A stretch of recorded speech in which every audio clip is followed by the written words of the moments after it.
And here, Greg Norman, the Huntingdale expert, chasing your 7th gold jacket, 4 behind, but you're the man for great last rounds, Greg. Well, I think I'm going to need one today, Renton, no question about it. Obviously, Peter's playing extremely well.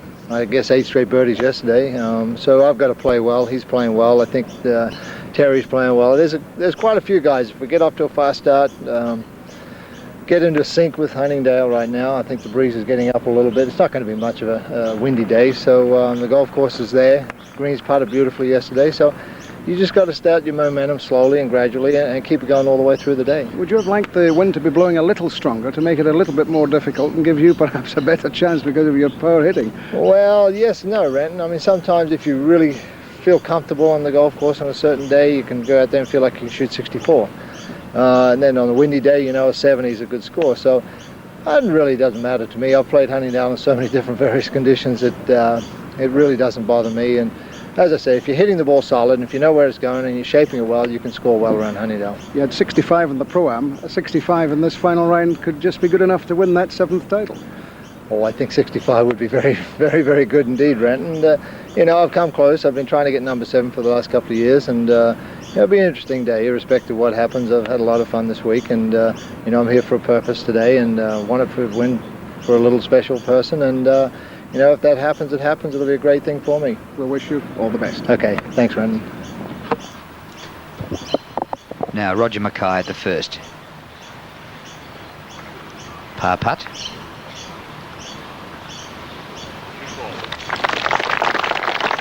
Best round of today, 69, 4 under by Danny Mijovic to take him to 4 over for the Masters. Scarhill at the third. That's 2 good chances in the first 3 holes that he's let go. And he's really hit the ball from tee to green very well indeed. Allenby's discarded his sweater. Tee shot for second.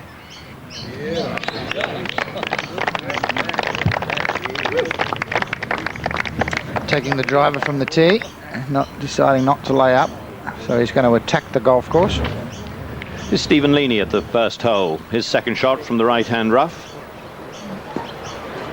Flirts with the bunkers, and probably delighted that came up a bit short because it was heading for one of them. Awkward little pitch. Left himself with the pin over that side. Only 6 yards, 6 meters from the left-hand side. Playing with Roger Davis. 2 others today are under par with Danny Mijovic, 72 for Arden Knoll, another Canadian, and 72 for Zoran Zorkic. Bob Shearer today, a 77 to finish 12 over. He was 3 under on the first day, Bob.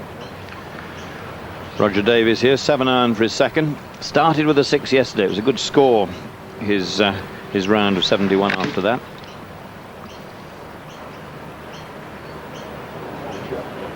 Good shot. Oh, he ain't going to take 6 today.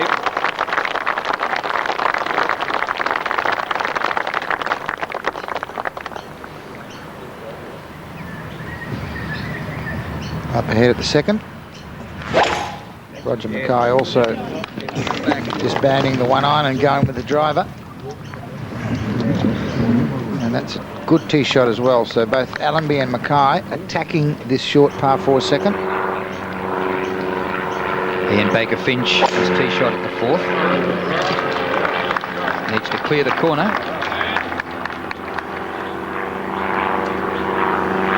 And out in perfect position. Well, with me the Peter Senior, who had that marvellous round yesterday up above us, a light plane going over. Peter, I see you've made now $3 million Australian dollars. Well, we sort of look at it from season to season. We don't really tally it up. We leave that to the officials to do that. Do you enjoy being a front runner? You've got a lot of big names behind you wanting to catch you. Well, there's a lot of good players. I mean, nearly anybody who's capable under par is always capable of shooting a good score the last day. So, you know, I can't afford to go to sleep out there. The key is to get away to a good start. Well, that's the key to Huntingdale. If you can jump out the boxes the first half a dozen holes, then, you know, it sort of sets your round up for the rest of the day. Peter, are you concerned that you don't seem to get the recognition in Australia that some of the other people do? Well, that question's come up quite a bit lately, and I think people are getting the wrong idea. It's not really the recognition I sort of want, but it's just sort of when they say, you know, these are the guys to watch this week, and I'd been excluded on numerous times, and it's more or less I just want to be one of the group that have a chance of winning the tournament. Recognition really means nothing to me. Well, you're going for win number 20. You've got the lead. All the best in the last round. Thanks very much, Renton. Thanks. Robert Allenby in pretty good shape. Yes, the more awkward of the second shots of this pairing, coming up over the bunker. Pin not far the other side. It is really cutting the legs off from underneath that ball to get it to sit down, which he's done. Beautiful shot. Roger Mackay, who's up the right, has a much better angle, as Bruce said, to attack the flag. More or less coming down the shape of the green. Two fine shots from both Allenby and Mackay.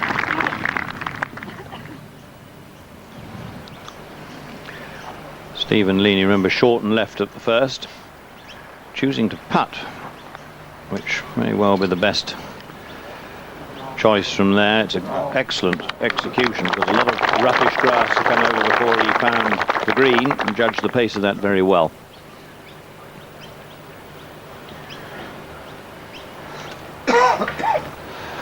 Roger Davis, this would be for half the number of shots at this hole that he took yesterday. And after, by his own admission, a very sloppy opening day, he's really got stuck in. He's really worked hard for his scores. He's not been playing that well. And of course he does find now, you see him address with a sort of a semi-ogle putting stroke, or a semi-langer putting stroke. He has had his problems on this and the shorter length putts, particularly the ones that matter. No, horrid. Point banging the green. It was a half. He hardly took the putter head back.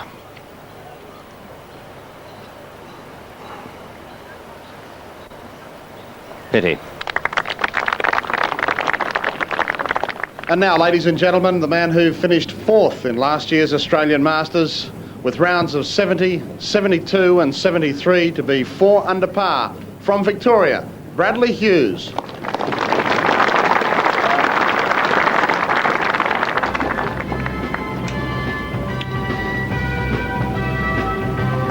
Well, the important one there, I think, is, apart from his win in the Western Australian Open, is the fourth in the Masters, which tells you that he likes the course. And if this guy can get away to a good start, must have some chance. Long hitter. He can reach the par fives in 2.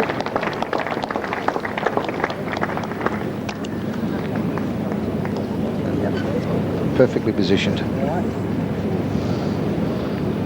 And also well in contention on this final day with rounds of 69, 76 and 71. And a man who knows the course very well, a Huntingdale member from Victoria, Mark Allen.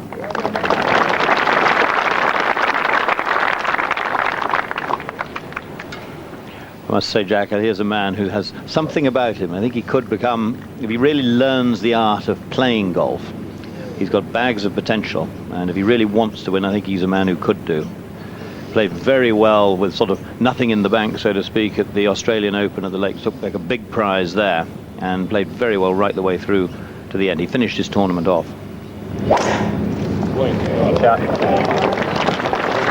Yes, it's a nice free-flowing golf swing, isn't it? Interesting pairing, this. Two young lads. Up ahead of them on the first green, Stephen Leaney, the West Australian. Par to remain 2 under. In Baker-Finch, who not only dropped a shot at the second, but the third as well. His second shot at the fourth.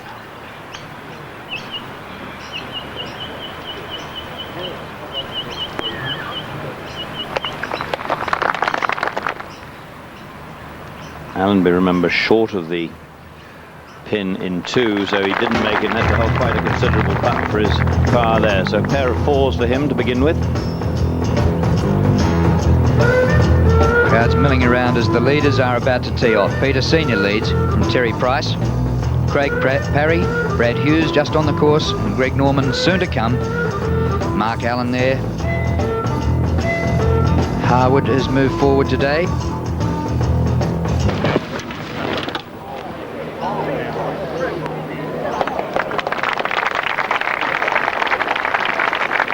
Huntingdale as near to target golf as you'll find at this course. Softish conditions and no breeze. Bradley Hughes, his second shot at the first.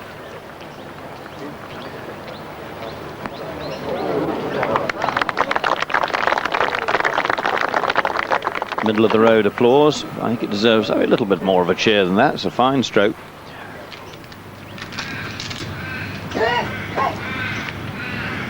Now Robert Allenby playing with Roger Mackay. 7-iron.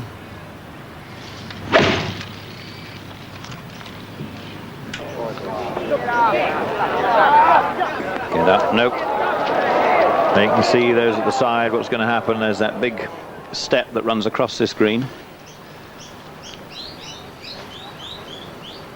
And now it's an effort to get down in two. Ian Baker-Finch birdie putt at the fourth, and after that birdie at the first, drop strokes at the second and third.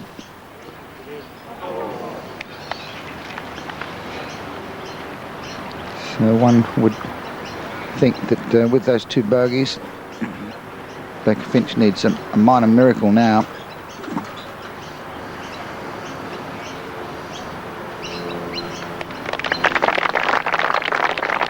Conditions in Huntingdale about as good as you'll ever get for scoring. Hardly any breeze, clean, soft, and Steve Elkington, who we haven't seen the best of this week. And that's been one of the reasons he's missed a bunch of short putts.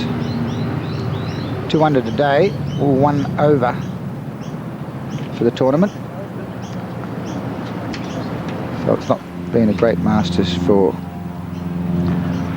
Steve Elkington. Stephen Leaney, second shot at the second. Got away with a 4 at the first. And Roger Davis, his playing companion.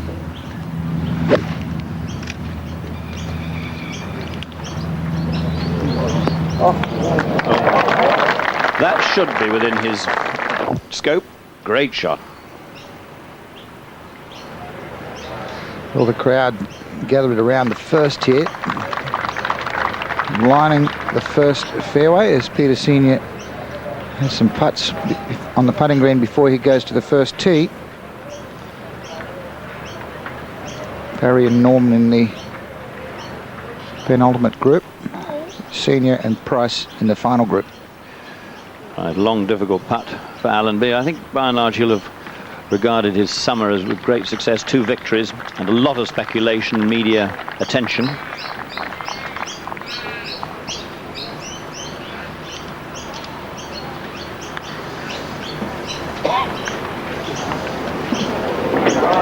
And that's a very good putt, very good judgment of pace.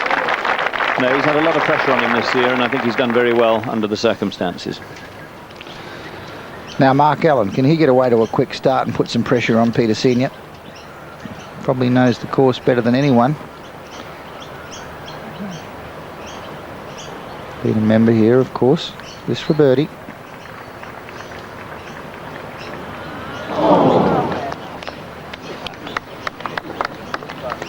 Ladies and gentlemen, welcome to the first tee from Western Australia.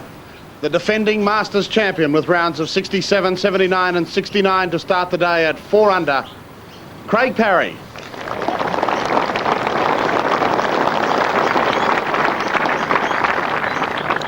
Terrific sight, and I think the players quite enjoy the Masters because of the height the tournament has and the feeling that you get when you play here.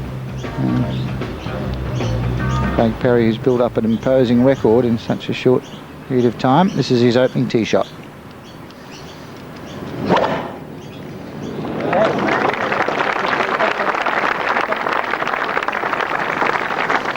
A terrific drive. Also starting the day at 4 under par, 6 times a winner here at Huntingdale with rounds of 71, 74 and 70. From Queensland, Greg Norman.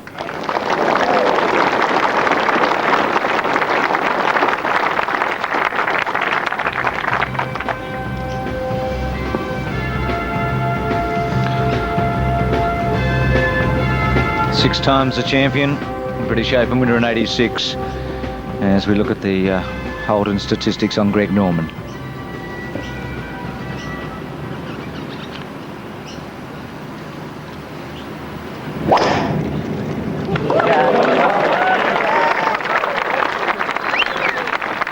They love it. He's looked a little bit anxious, but no reason why. That's a huge drive up the first. Sort of shot the sponsors love, don't they, when you hit it right over over their mark. Perfect. Mind you, they're upside down. But it's look at that. Last time I saw crowds like that lining a fairway from tee to green, it was the Ryder Cup back home. Now Roger Davis, who hit a superb second shot at the first, only to miss the putt for a birdie. Here is another golden opportunity at the second for a birdie 3, and he gets it in.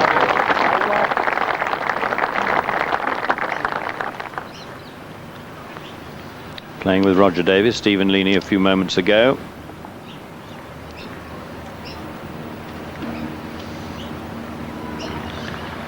Now Robert Allenby, who hit that fine first putt to here up the tier at the third rather. This for par.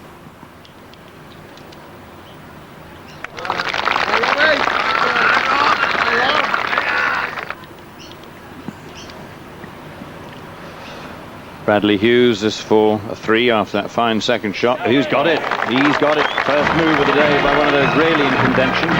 He goes to 5 under. Joins Terry Price still to hit off. Senior 3 in front.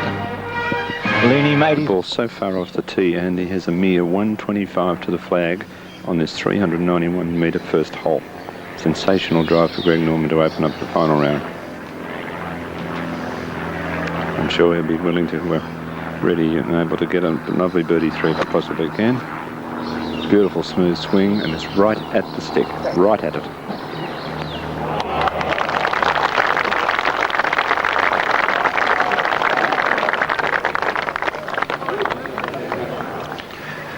Well, that obviously wasn't the first second shot. Parry nowhere near as long as Norman, so this was off tape.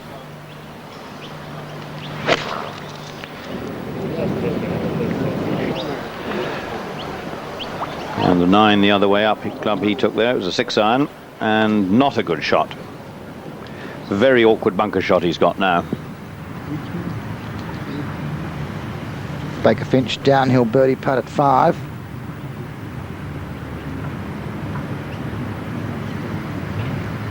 Gets it. Well, that makes a change. Baker-Finch, who's recognised as one of the better putters in the world, who hasn't been putting well. Roger Davis hit 4 very good shots on the first couple of holes. Yeah. Long shots, that is. And that's pretty tasty too. Robert Allenby's second shot to the 4th. Needs a couple of birdies to get himself fired up. And a pretty good shot, right at it.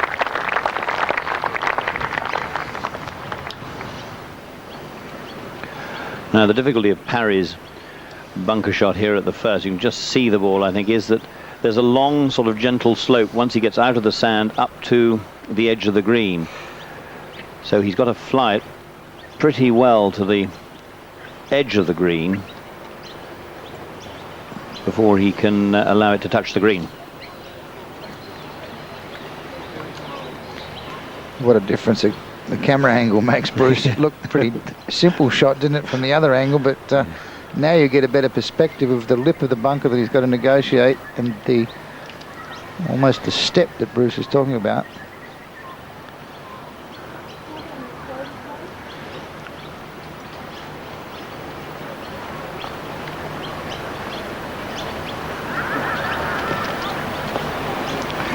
He put it exactly where one said. Beautiful shot. Craig Parry won the gold jacket last year. It's one of the biggest prizes in sport. Let's see what it means to win the Masters. 6 times in the past 14 years, this day has belonged to one man, Greg Norman. He has staggered us with his long game, just as surely as he has delighted us with his touch. For the Great White Shark, the Huntingdale layout, just 30 minutes' drive from the city of Melbourne, has become as familiar as his own backyard. While the Australian Masters and Greg Norman are always mentioned in the same breath, there have been moments of high drama in which the world's former number one has not been the hero. Remember 1991, when he ended up on the wrong side of the hospitality marquees on the 72nd hole. The day belonged to another Queenslander, the little bloke with the funny hat and the broomstick putter, Peter Senior. I won't forget the afternoon that he and Baker-Finch hit the best 5-iron you'd ever wish to see. The circumstances were unbelievable. It was the first playoff hole in 1988. Parry and Mackay looking on as Baker-Finch propelled his ball to within 20 inches for a tap and birdie and the yellow jacket. The big names have all walked these fairways. Remember Jack? There was Arnie and his army. From Europe came Sevi and the man who rules supreme today, Nick Faldo. They all came, but none could conquer. The crowds love the place. They love the excitement the big hitters generate, and they love the raw adulation shown to Norman. They know the game, and they have a heart. Their hearts beat a little faster in 1992, when a young battler named Craig Parry carded a 68 to take the crystal and the cheers. This is the day when the tradition continues. The day when a young man will stride the 18th fairway, the roar of the galleries making his heart beat over time and his eyes water. A day when the victor will don the yellow blazer and hold the crystal trophy to the packed grandstands here at Huntingdale at the Microsoft Australian Masters, where the tradition continues. And now, ladies and gentlemen, our final pairing for this afternoon. The man who set this tournament alight yesterday with one of the great rounds in Masters history, a round of 65. He leads the tournament by 3 shots. From Queensland, Peter Senior.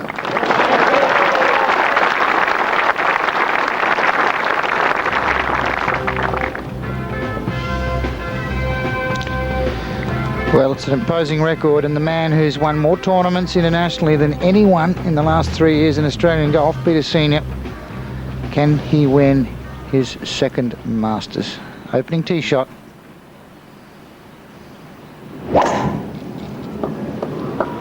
Taking bloody camera shots. Hey guys. Bad move at the cameras. That's okay. You're a bit early, buddy, too. Not happy with the cameraman, a little edgy on the first tee, but he's found the fairway.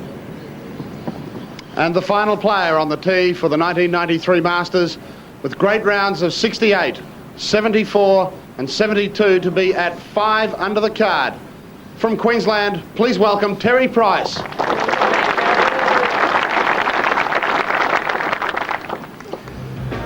And what a big day for this young man.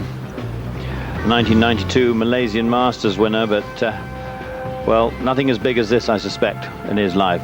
Good through the green, it's just a question of how he putts.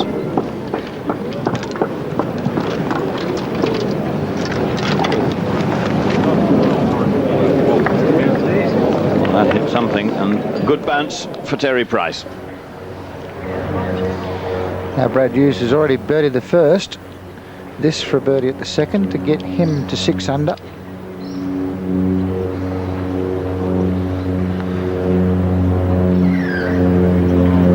Got it! Oh, what a start for Brad Hughes. Birdie. Greg Norman at the first, this for a birdie.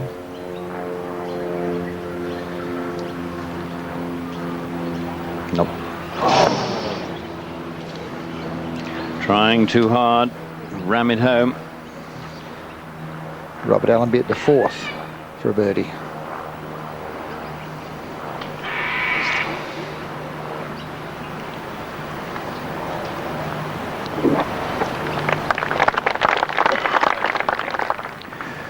Craig Parry to save his par at the first, which he does. Great up and down that.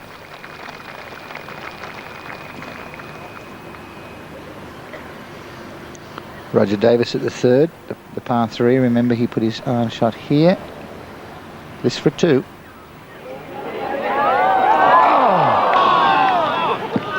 Well, I think he deserved that after a terrific shot at the first, which he missed. Birdied the second, and then that one for a birdie again, lipping out. Who knows, come tonight, that could be a vital putt. Yes, apart from his putting, he'll feel very good about the way he's hit the ball over the first 3 holes. Now here's a big moment of the wrong sort for Norman, right at the first hole. No problems.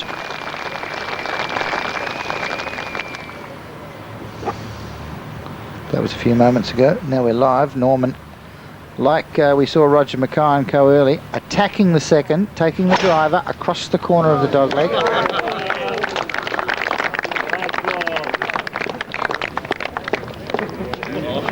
Oh, that's a beautiful shot. Just a little flick with the sand iron left.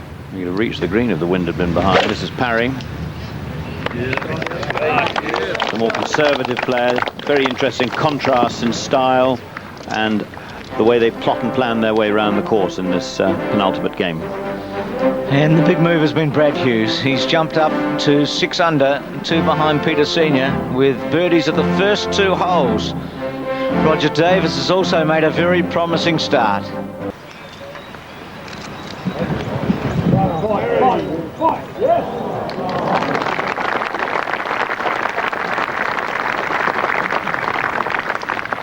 Well, there's more than one way to skin a cat, Bruce. Indeed. This is Peter Senior behind.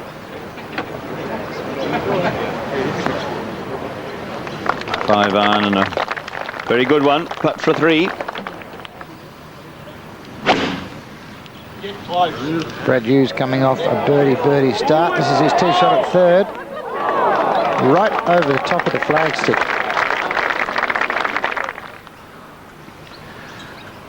Greg Norman, I mean, you've got a better view of the pin here than anybody else today, and a shot of, well, only probably 70 metres.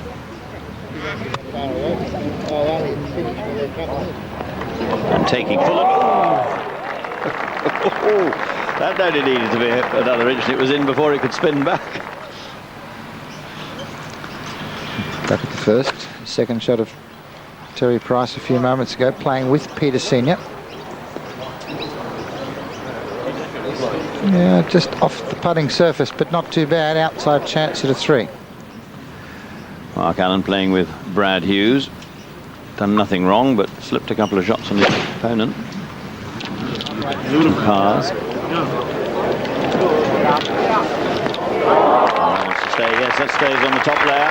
2 very good shots. Now back to the first. Terry Price with this longish putt for 3. Yes. Nice roll. I always think that if you can make a nice putt in the first couple of holes, it builds your confidence and you start trusting the greens. This is quite quick down the slope here. His 3rd birdie in a row. Well, sometimes it's nice to get birdies, of course, but you actually want to have a breather or 2, otherwise it all becomes a bit frenetic. You begin to get sort of frighten yourself a bit early on. So he won't mind that. He's got just the start he wanted.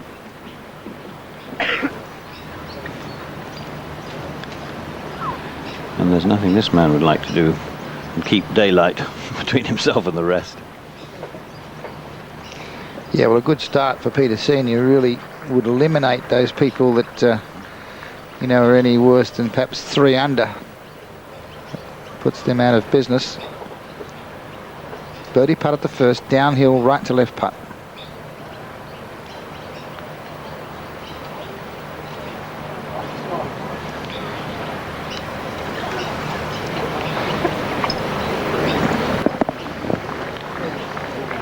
A little bit of a tester coming back for Peter Senior at the opening hole.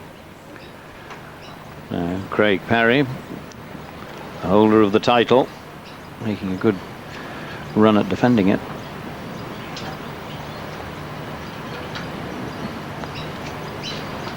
No.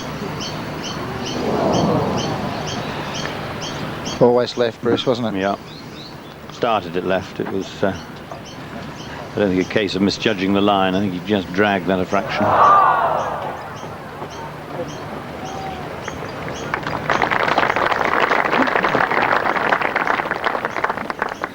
Par putt for Peter Senior at the first. Rock solid. Stand still, please. A settler.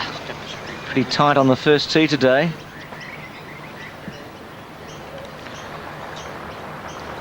Terry Price cleaning up for par.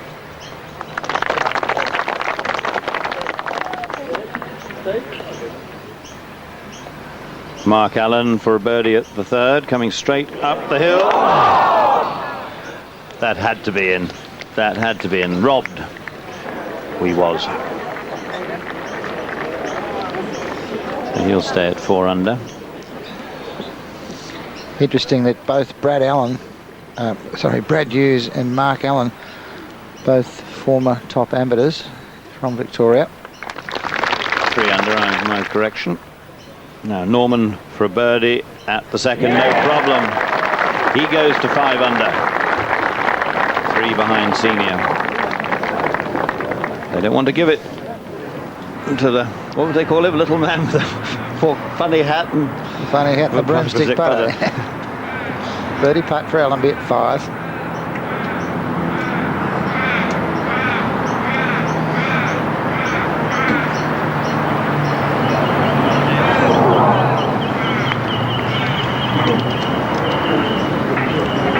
That's rather been his story of the week, a man who's become quite famous in a very short period of time for his putting.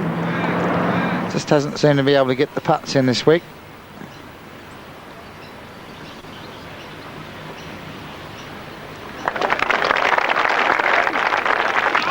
Two off the base. And behind them, Greg Norman with the honour, having birdied the second. Still looking at the flags around the 18th green. Not a lot of breeze, maybe just a little bit getting up.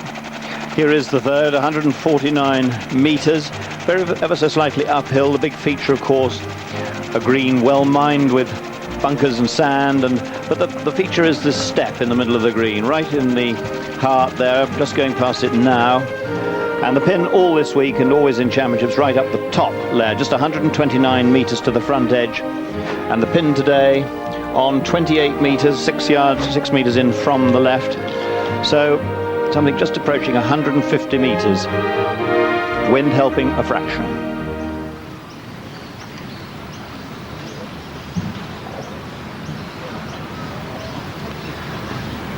Greg Norman with the 7-iron. Can he get away to a quick start? Good birdie at the second. This is his tee shot, the par 3 third.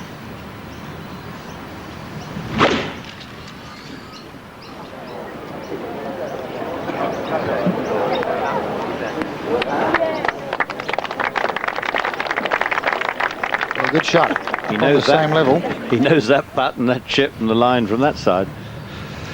Peter Senior's second tee shot at the second.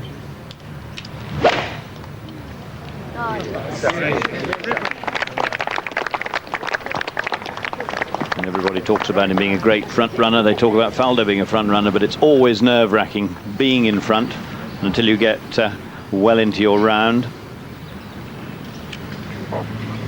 It's a different term in golf too, front runner. You tend to think that's someone who needs an advantage to be in front. That's the toughest place to be in this sport sometimes.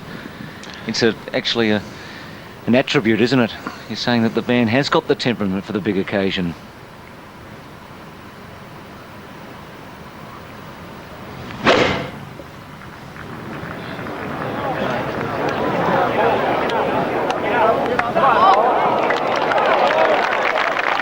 Stayed there. A bit of run up and mark it, Bruce, I think. Yes. Well, the excitement's building, and it's building with a rush here because Hughes and Norman and Parry are starting to put some pressure on Senior at the top. It has tightened somewhat on the final day of the first two, and then just missing a birdie at 3. Here's Terry Price. Second shot at the second as Renton Laidlaw comes in for Jack Newton. Well, not as far up as Greg Norman was with his tee shot, massive tee shot at the second, but Terry Price in good position to make a birdie. Very consistent over the last 10 tournaments or so. Greg Norman down the slope, very quick this putt. The pin not far from where it was when he holed his bunker shot on the first day.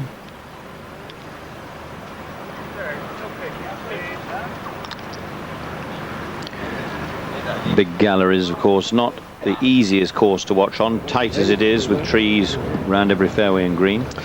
And just through the trees from where Greg Norman is, Peter Senior playing his second. To the second, another good approach shot by the man who won the title 2 years ago.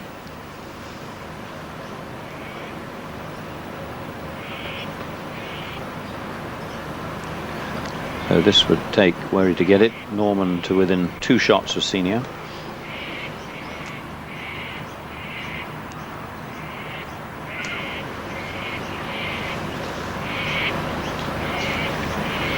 If he's hit it, if he's hit it, if he's hit it, if he's hit it.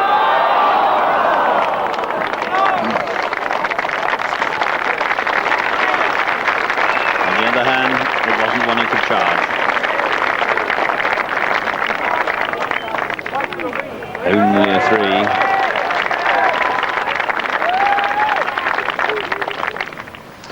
3. At the second, Peter Senior for a birdie to move to 9 under. No. And doesn't wish him any ill, Renton, but for our own enjoyment, we don't want to run away with this tournament. He started all right. Save couple of pars. Craig Parry at the third. An easier putt. Maybe a fraction break from right to left. His right. Up the slope. He can be more aggressive than Norman could.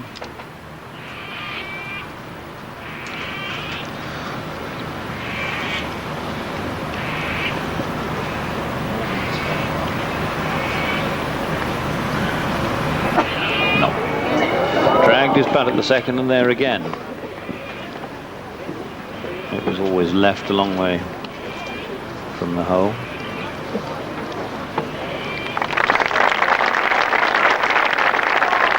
A pair of 3s for that group. At the second, Terry Price to try and do what Peter Senior failed to do here, get a birdie. Well, no. Hanging on the lip. And he stays at 5 under, tied with Greg Norman. Ahead of them, Bradley Hughes on 6 under and Peter Senior on 8 under par.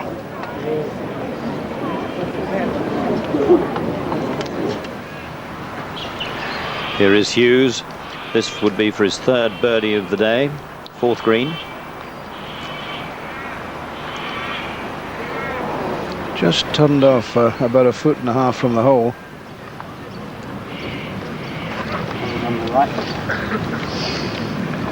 Behind them, back on the tee, the 3-wood of Norman. They're difficult to pick. He's got a very shallow driver at the moment. They're both metal-headed, shallow-faced, I should say.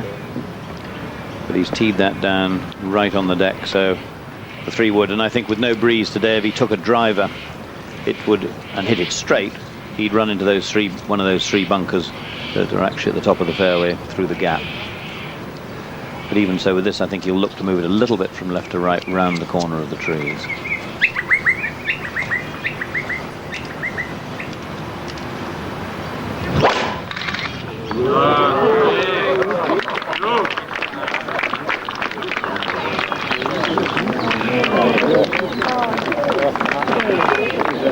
And I think it's okay, but that's almost too far. Those trees on the left down this fairway can bite into this second shot.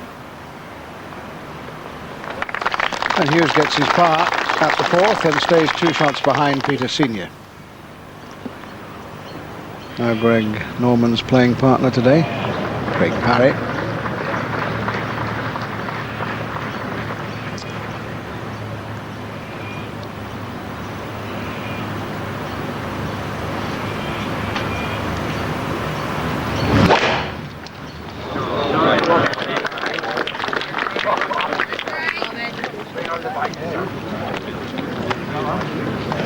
That was a 3-wood as well, and looking more directly up the length of the green. Now we go to Terry Price, tee shot at 3. Yeah, good shot. Good shot. Peter Senior has already hit his tee shot at this hole. There's his ball at the top of the string. Terry Price at the bottom left. This was recorded for you. This is Senior's shot. Very much in control of his game at the present moment. I'd rather like Craig Parry. A little lucky to stay on the top, but short putt for a birdie. As we go through to the fourth, and Mark Allen, here he is, putting for a birdie. Very deceptive. This green looks as though it slopes from right to left as the players play it, but in fact up this end it goes the other way. So he stays at 3 under. That's how he started, 4 pars. Top second shot in at the fourth. Seems to be all right with these trees, Bruce.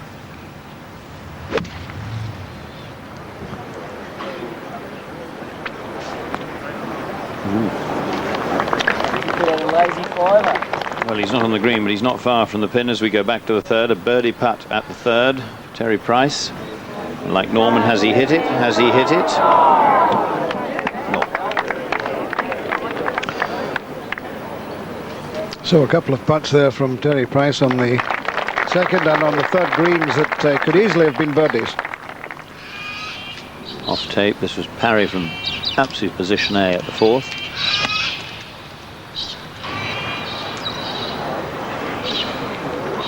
A shot of about 130 metres.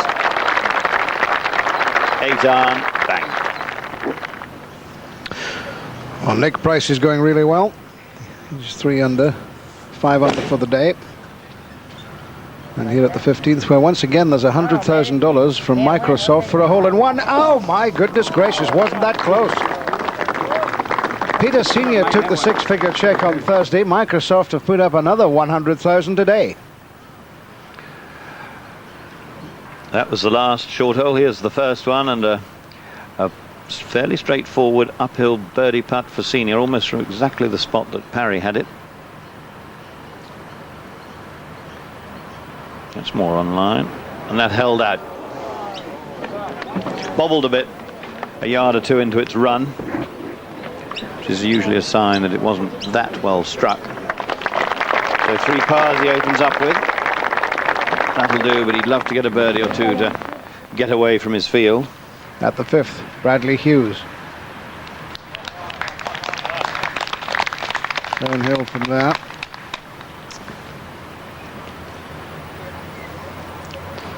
Playing with him, Mark Allen. This one off tape. Mark played his shot before Bradley Hughes. And made a much better job of it. Back to the fourth, Greg Norman the first to putt. He may not be on the green, but he's so close to it, there's no problem there. He's better off there than being sort of just actually on the putting surface and tucked up against the fringe. A fairly flat piece of green, maybe break a little bit from his right.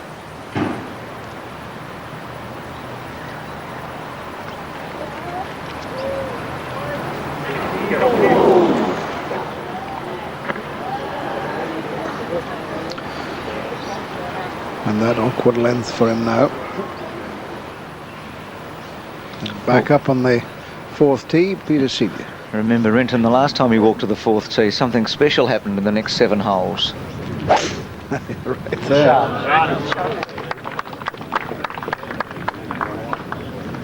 Yes, the extraordinary thing about his run yesterday, Bruce, was the fact that he held nothing more than, well, apart from the 10, nothing more than about a 4-footer for all those birdies. He was hitting his shots so close. I was really hoping that Renton would say birdie 7 times, but he didn't. But let's go through the fourth. Just 352 metres, and really the tee shot the most difficult part of this. You drive down this narrow gully, and it's really an exercise for the top players in what club to take to get beyond the edge of the trees on the right, but at the same time stay short of the 3 bunkers up the far end. If you want to be aggressive, you can take something a bit bigger still, like Norman, and cut it round the corner, but beware those line of trees, or this end of them, as you come into play. The second shot played to a green, which it looks smaller than it is because of the bunkers around it, and it's just set up a little bit. Don't go beyond it because there's a steep bank down behind the pin. There you can see the acuteness of the angle of the dogleg at the 225 metre mark. It's not a long par 4, but you have to think it out all the way. The wind, what there is of it, and there really isn't very much, is right against you, but it's really only a gentle breeze. And Terry Price taking an iron to make sure that he doesn't get into any trouble. And that's very nicely placed on the fairway. Some excellent holes here at Huntingdale. And over the last 15 years, the course has provided a marvellous tournament for the top players in Australia and for the international visitors who come to play. This is Bradley Hughes for his birdie at the 5th. Oh, it was very good. It just needed another inch. Still, it's a par, it's not a drop shot. But he knows you really need to take your birdie chances early on the course here. Norman gets his 4. He's had a couple of rushes of blood almost to the head, but still 1 under for the day. Nick Price, 5 under for the day. And this for a 2. And he gets it, 6 under now for the day. And 4 under for the tournament as he climbs back up the leaderboard. He's going to post a good score as we go to the absolutely the far end of the course from where Price was. And this, of course, was off tape. You can see Norman's marker, Parry for a birdie. 4th hole. He's got it. Oh, no! It even went 380 degrees round. More than a full hole. Very unlucky. Tap that in, needless to say. So still only 4 pars for Parry. No birdies for him yet. Mark Allen now at the 5th. He's currently 3 under. Nick Price now joint 5th on 4 under after that birdie at the 15th.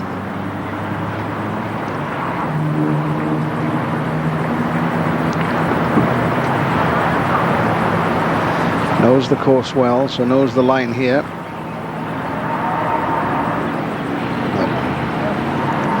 You could see his shoulders move on that. There was the head came up, the right shoulder came round, and it was, well, it wasn't a very pretty thing at all. Never mind. John Wade is 4 under after 9. He's joined Mark Allen at equals 7th. Here's Greg Norman at the 5th. And Bruce, he really has hit the ball from tee to green.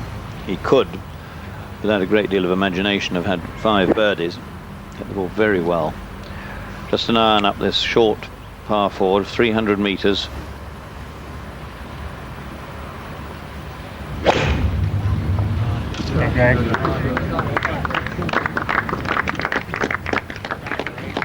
That'll do it. So innocuous. You sometimes don't concentrate properly.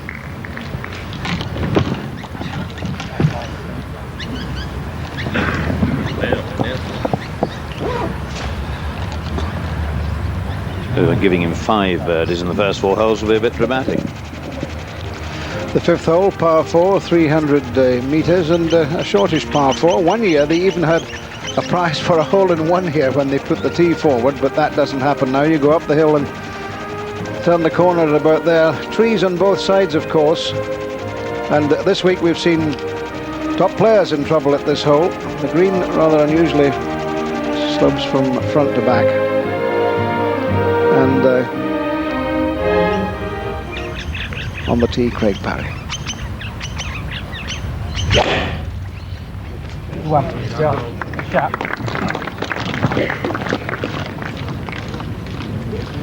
No problems for him. Nick Price was in the bushes. I remember yesterday. Nick Price, who's having such a good round today, and he and Shigenori Mori from Japan are the two international players on the leaderboard. At the fourth, Terry Price.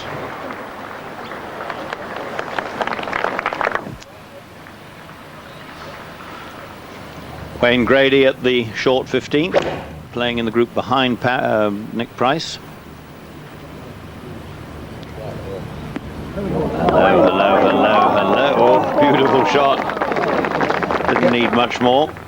He's still one under, so nothing much happening for him. Well, it would have there.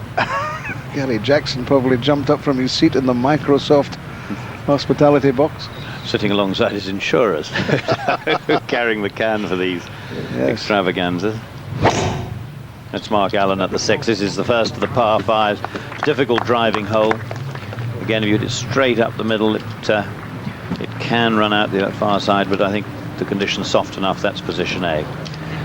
Breeze, what there is, just against the players' faces, so they can't get on in 2. Here we are, 513 meters. That's over 560 yards in old money, and the drive today played right to the corner of the dog leg, and if possible a little bit rounded to the right. It's caused a lot of problems this week, particularly on day 2 when the wind was against them.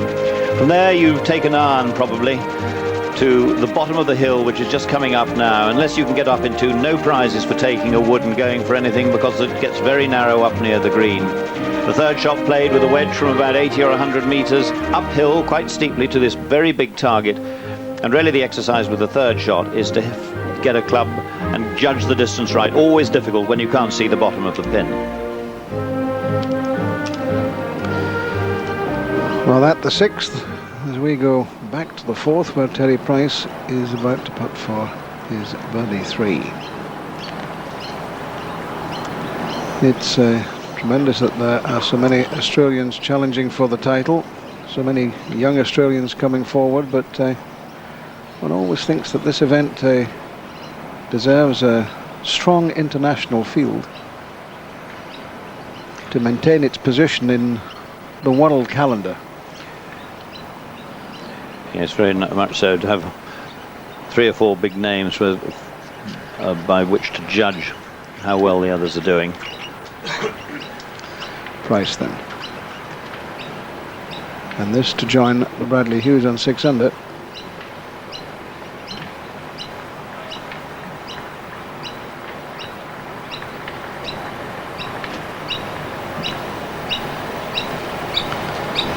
He's been unlucky the last 3 greens. So he's making pars, he's not making any mistakes. Yes, the big thing from his point of view is not leaving himself any 2-footers where, regardless of what the greens were like, he would not enjoy putting. We go to Nick Price, second shot at the par 4 16th.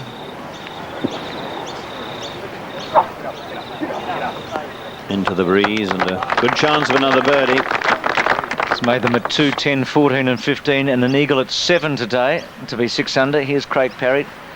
9-iron in, we're told. Second shot at the 5th, and Greg Norman's already hit.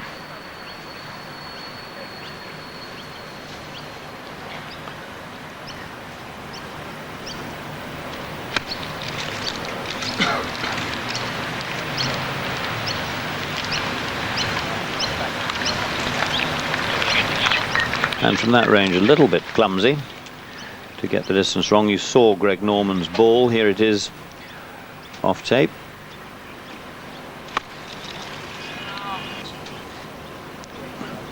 Nine-iron as well.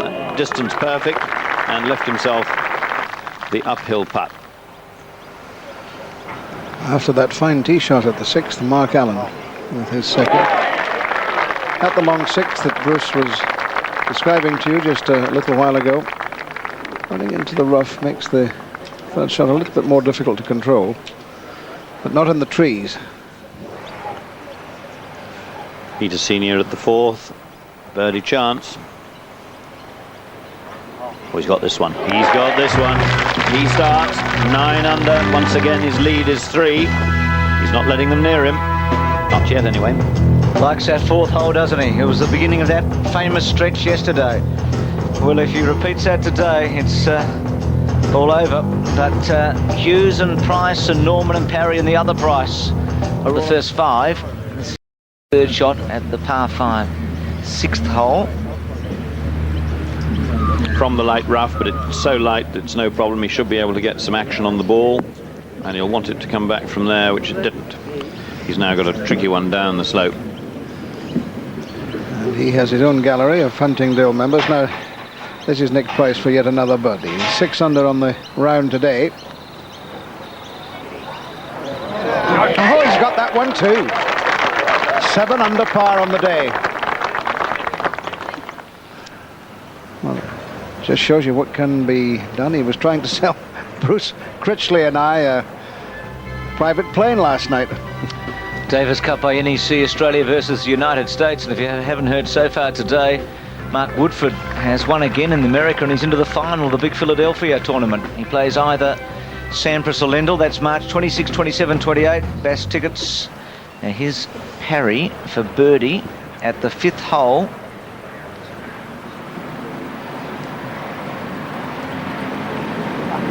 He's got it. He's got it. Perhaps the hardest putt he's had all morning, or all afternoon, and he makes that one, having missed the others. Norman at the same hole. And he doesn't. And he's entitled to pop the green there, because that was running straight and then sort of really took a left-hand fork halfway to the hole. So frustration really the order of the day for Norman so far. Can't get it. He's tried to dolly the ball to the side of the hole and get it to fall in. He's tried to ram it in. And I suppose really that's given the impression of not having quite got the feel of the pace of the greens.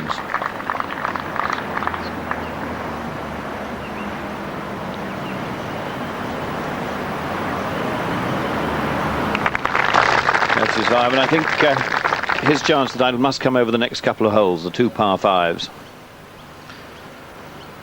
Well, the 5th green has been cleared. That was off tape, and Peter Senior is using a wedge for his second. And he might have been better with the 9-iron. Yeah, he knew he'd caught that just a fraction heavy when he hit it. The 3rd shot of Bradley Hughes at the 6th, and just got caught up a little bit in the fringe. I'm wrong there. He's hit a beautiful shot. Beautiful shot. I thought when that landed on the fringe it checked. Terry Price at the 5th deserves a birdie after the last 3 putts of his. Oh, well, he does the same as Peter Senior, and the ball's hit on the green. Norman on the par 5 6th. And if he gets...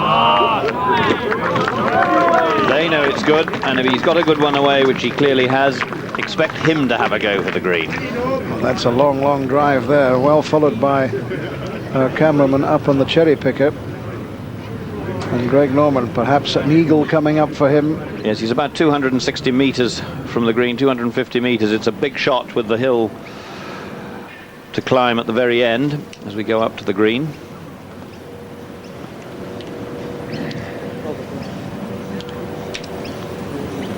I remember one year Greg Norman hitting out of bounds at this hole. Oh, very close to the out of bounds anyway. He certainly went back, and that's when he took 7, and that was just before he got a 3 at the following hole. Now Mark Allen here really is coming down the slope. There's not a lot he can do by way of having a go for this. It's quite quick. Stimp meter reading of about 12. Medium fast for a professional tournament these days.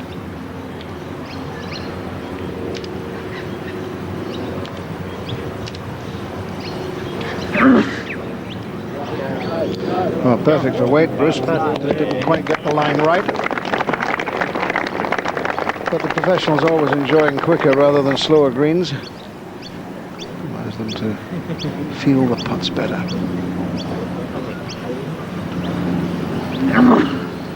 John Wade continues. He's at 5 under, and he's moved into 7th position, 4 under for the tournament, 5 under today. So there's been a bit of movement. Roger Davis has also made birdie at 6. He's 3 under for the tournament. But Senior still the pacemaker, and this man in 2nd place. Yes, he's had 2 birdies already, and he's the one nearest Senior. Important putt for him if he's going to put some pressure on Peter Senior. Remember, only 4 players earned more money on the Australasian circuit last year than Bradley Hughes. He finished 4th, and he was 4th here at Huntingdale last year.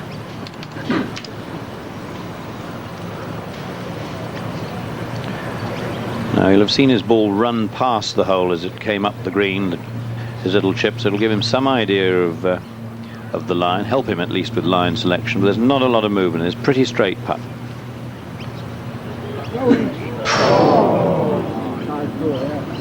Might have been better going left lip.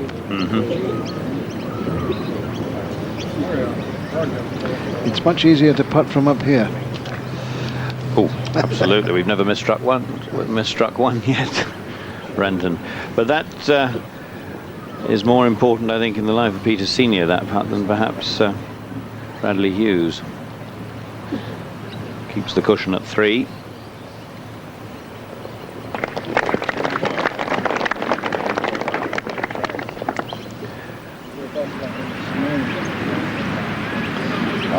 Well, Craig Parry will be hitting first at the 6th. Quite such a long drive, quite such a booming drive as Greg Norman.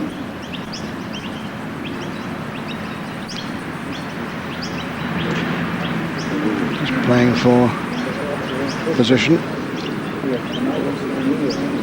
And that's fine. Yes, even though it sort of disappears behind the trees, it's just the angle of the camera.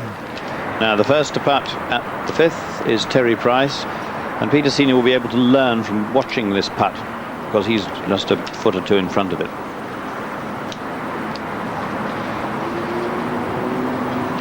But he hasn't been given a lot of help by Terry Price. He's going to have to guess the remainder of that. That was a poor effort.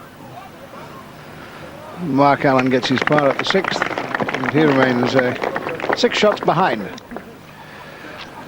Now Greg Norman is waiting for the galleries and the green to clear. I would be surprised if he didn't go for it. There it is. Now Pat Welsh is there. Is this the driver, Pat, or the 3-wood? I'm just waiting for him to stop swinging. I think this is the driver. He has a shot of about 235 metres. He's waited for the green to clear. Craig Parry, as you know, laid up.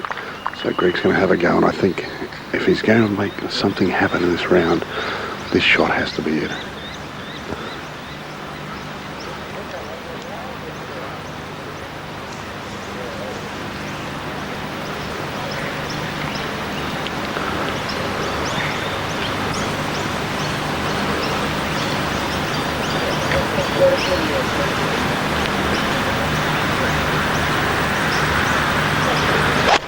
Perfect lie with the driver, and it's gone left. He's come right over the top of it, and it's way left into the trees. Well, knowing what the trees are like there, that ball could be lost. Yes, and the thing is, that's a repeat of all the bad shots he's hit this week. They've all gone, the big shots that is, they've all gone left, and that really was a horror. The difficulty of it was he was on a little bit of a down slope, but Peter Senior won't know what's happened ahead of him. He's at the 5th, and having perhaps gone to school a little bit on Terry Price's putt, has charged it past the hole. That sometimes happens. No, but he's pretty good from that range, the range that he's left himself for par. Price is a slightly longer putt, not much between them. Price leaving it short, and Senior going past by just marginally less distance.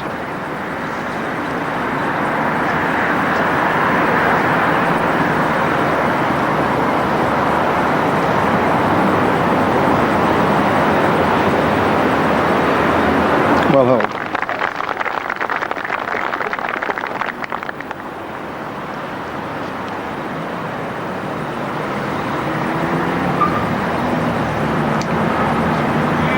Well, Jack Newton said at the start that the pattern of the day and the likely outcome would probably be set in the first half dozen holes, and beginning to look a little that way. Senior still well in charge. This is Bradley Hughes driving at the 7th.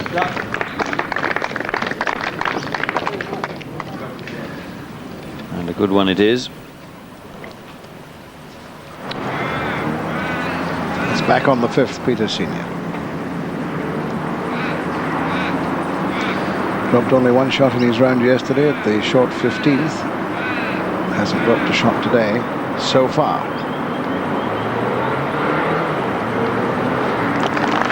Pretty deadly as he remains at 9 under and steps forward to the 6th, where Greg Norman's in a lot of trouble. Pat Welsh, you're down there. That is deep in there. There's the ball. We can see the ball on screen. Pat, you really can do nothing with that at all.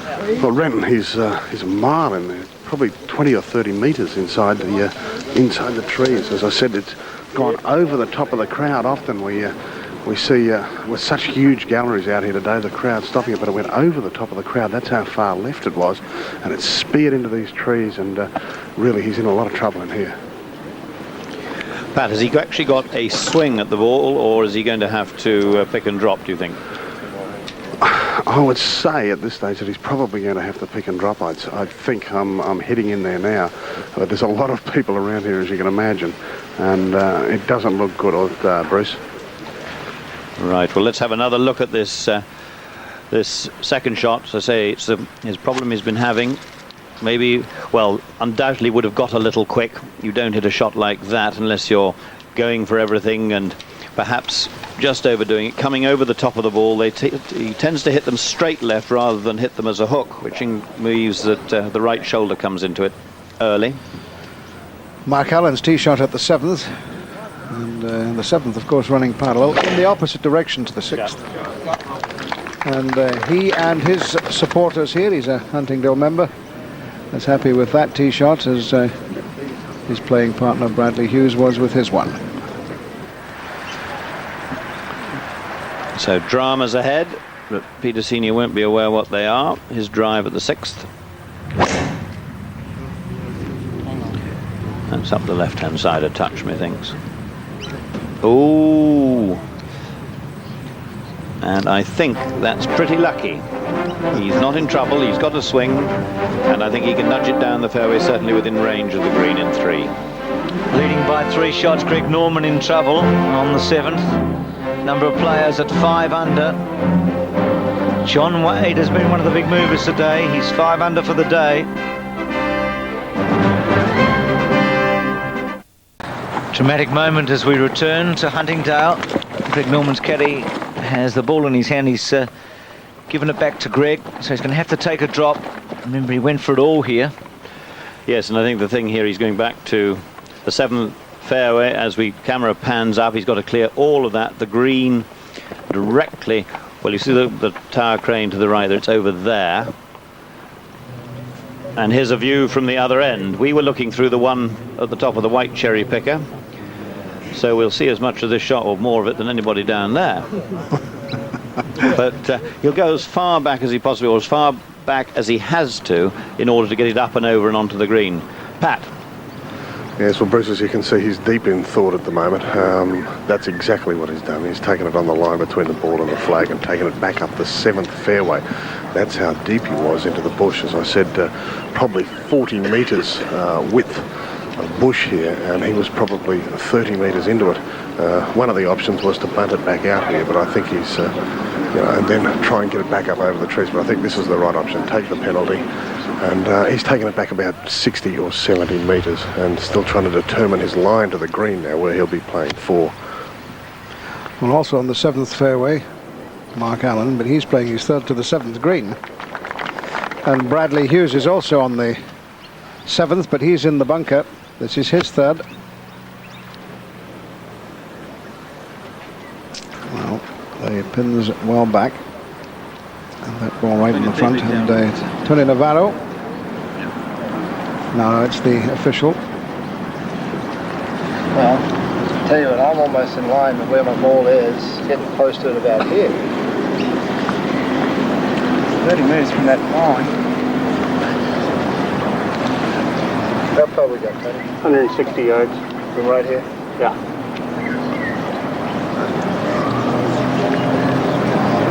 You make the ball, bud. You're the official.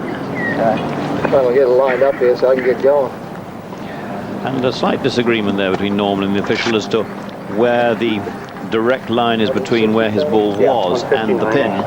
He thinks it's about here. The official thinks it's a bit over to our right. Yeah, I'd say the line would be about here. Hard to ascertain, but I'd say he's okay. One senses the official's opinion is coming closer to Greg Norman's. Right here. Not sure where you are there. 60, Tony? Yep, 60 from right here. Is it back? Yeah. It's 25 back. Yeah. There's still some room. Yeah. Perfectly dropped. Okay, ball's in play. So there he is on the 7th fairway, through the trees. You've got a clear 34 plus 25. through that. 59. So it's 134 to the front edge of the green. That's another 25 on, 159 metres, which in today's conditions would be, and looks to be, a 7 iron. The breeze is helping, might be an 8. He kept calm there.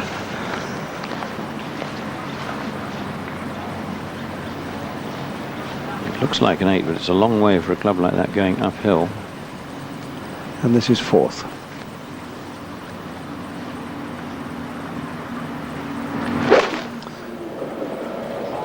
The wind behind him.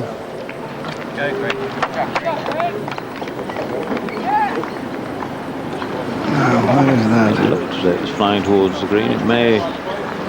He had to clear those bunkers because that's the side he was coming in from. We'll find out in a second. I think he may be in the crowd there. They didn't all move, but don't just see it on the green anyway. First man to putt for a birdie at the 7th is Bradley Hughes. No.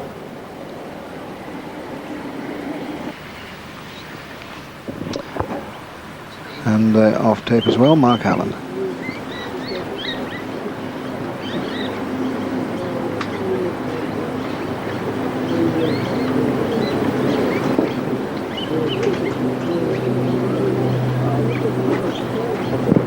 This for 4, and this would take Allen to 4 under. Well, very good putt by Mark Allen.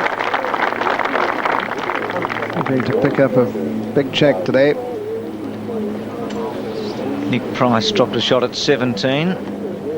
So his run ending a little, but he's still having a great round. Here's Craig Parry, 3rd shot in. Yes, to the 6th hole, playing of course with Norman.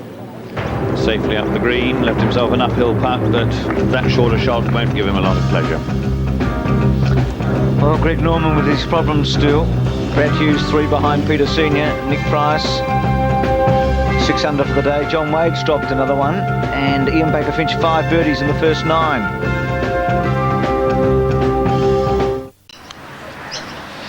Peter Senior's 2nd shot at the par 5-6. His first shot just hooked it a bit to the left. Flyer. He says it's a flyer, so it's heading across the fairway. Came out. Came out, said someone. You need breaks like that when you're going to win tournaments. Craig Parry further up on the green, this for a birdie. Hasn't hit it.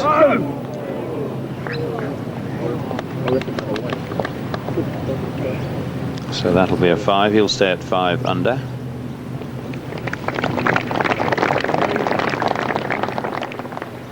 Ah, there's Greg. That's his 5th. Expecting it to run down towards the hole. It ran quite well, but he's got an awkward one coming up for 6. This is Hughes on the 7th to save his par. Gets it, keeps his round intact, but hasn't been able to build on the 2 birdies he got at the first 2 holes. Now this is for 6.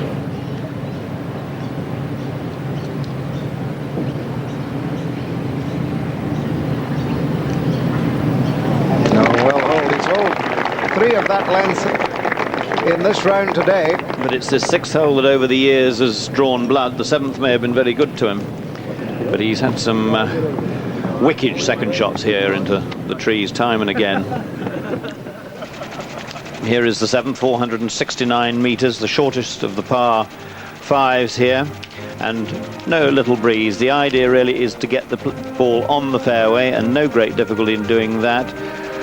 You want to avoid those trees on the right, but you want to be on the right-hand side of the fairway. Then you turn half left and wend your way up the hill, and if there's not much breeze about, the players can easily reach this green in 2. The second shot usually played on the right-hand side, drawn in a little bit to the green, but those bunkers really bite in quite considerably when you're going with a long iron or even a 3-wood. 230 metres to the bunker on the left-hand side, the bunker on the right a little bit short of that, so very much within range. The breeze today against it's not very strong, and as we saw with Nick Price earlier on, you can get to this green in 2.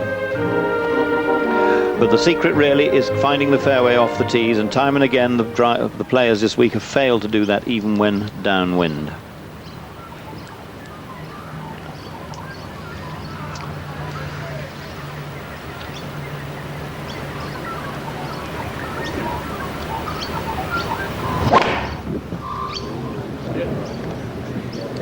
And one of those in the early days was Craig Parry, and he's done it again. He's hoiked that away to the left, and in fact he only had a 3-wood in his hand in the first place. Well, Peter Senior was fortunate. Jeff Flanagan's down there. How far has he got to go yet, Jeff? Well, he has only got about 90 metres as he hits as I speak, and it looks right on the flag, Renton, right on the flag. Just running through, Jeff. You won't see that because the green's up above where you are. But a couple of breaks for Peter Senior at that hole, Bruce. Very much so. This I say we have difficulty. This is the 3-wood for Norman.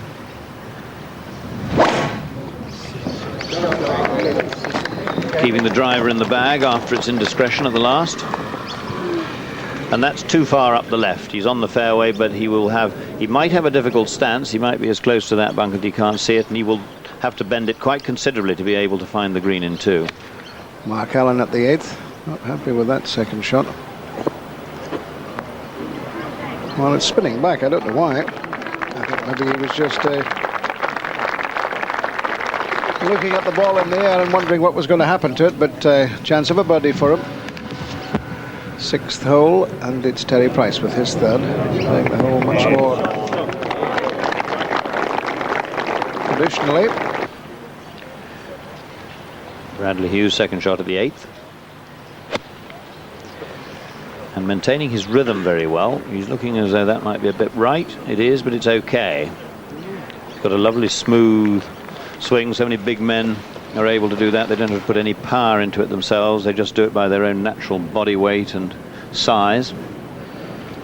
And looking down on the green at the 6th, Peter Senior through the back where Mark Allen was about 25 minutes ago.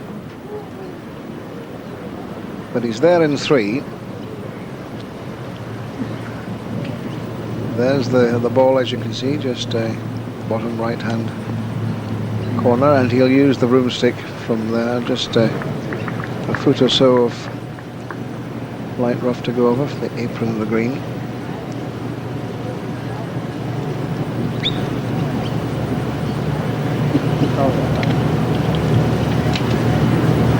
And playing with a lot of confidence. He's won 19 titles around the world. He knows all about the pressure. And in 1989 he won the PGA and the Masters, and PGA and the Open and the Classic.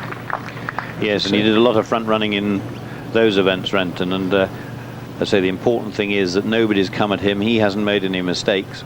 He's kept his 3-shot lead, and that may be the most difficult part of his day, as long as he doesn't make any errors. And he's tough.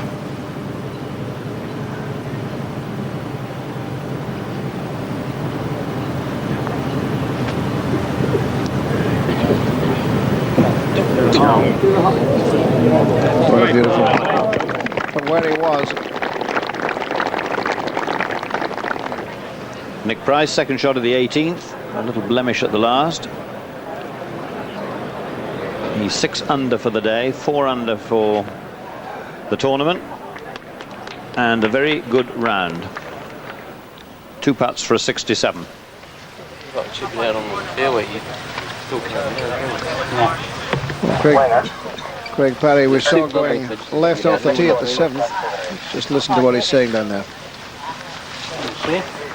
Right underneath that bush.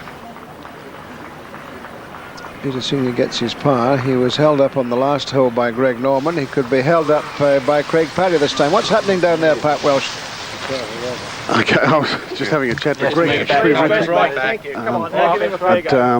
Craig, as I said, is right under the bushes. I think he's going to take a drop. This could be the second in as many holes for this group. So they've been a little wayward since after the first 5. The 2 par 5s are really chopping into the chances of the defending champion and the man who's won it 6 times. Greg, as you said, does have that tough shot. He's tucked down the left-hand side, but Craig's just gone a little bit further. He's trying to measure out a couple of club lengths, and he could well finish. Well, it'll give him a swing. It'll give him a swing, but... Pat will give him a swing, but he's still going to be well over to the left-hand side, and he's got the trees to negotiate. He'll need to shape one round the trees if he can get over there, can he? Well, he's going to have to use a lofted club to get over them, Renton, and I mean, now it's even further trouble. That ball has dropped back a little further. This is Bradley Hughes for a birdie at the 8th. Oh. And he, of course, is Senior's nearest challenger. This man's in 3rd place. They now share 2nd place at 6 under. So Hughes and Price now both 6 under. And Parry has dropped, and still it's not ideal. He'll just be getting it back into play, I would think. Yes, it was an unfortunate roll of some 6 or 8 inches back towards his feet, which has really restricted enormously what he can do, as we see Bradley Hughes tap in for his 4 at the 8th.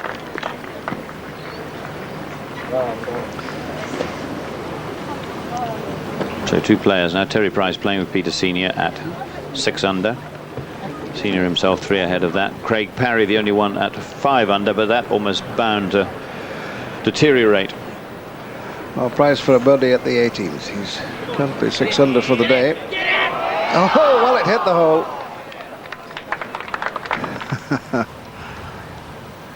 Almost a 66. But back to the problems of Craig Parry, the defending champion. And that's what happens when you miss the fairway. Indeed. At Huntingdale. Oh, indeed. But he's making a very brave shot. If he was trying to chop out sideways, he'd have a very restricted backswing. He's almost committed to having to go through that little V in the trees with quite a big iron. 6 iron he has in his hand. He struck it very well.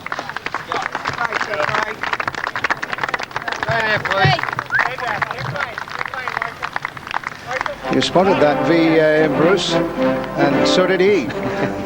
Just as well it was there. Did strike a well. Terry Price moves up 1 within 3 of Peter Senior. Steve Elkington had 69 today to finish at 100, and Jamie Taylor 69 at 100. Those 3 men have had 69 today. But Senior's still the leader by 3.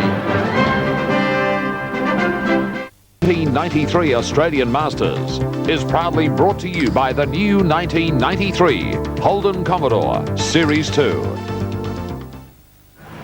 7th hole, Greg Norman, we're told, with a 2 iron, his 2nd shot in. And a very difficult shot. He's got to hook this about 50, 60 metres in the air, round the corner. And done just that. That's a tremendous stroke from where he was. That's a really superb golf shot. Well, Bush, we've seen him haul from a bunker here for an eagle 3. We've seen him chip in for an eagle 3. He's got a putt for an eagle this time. Terry Price.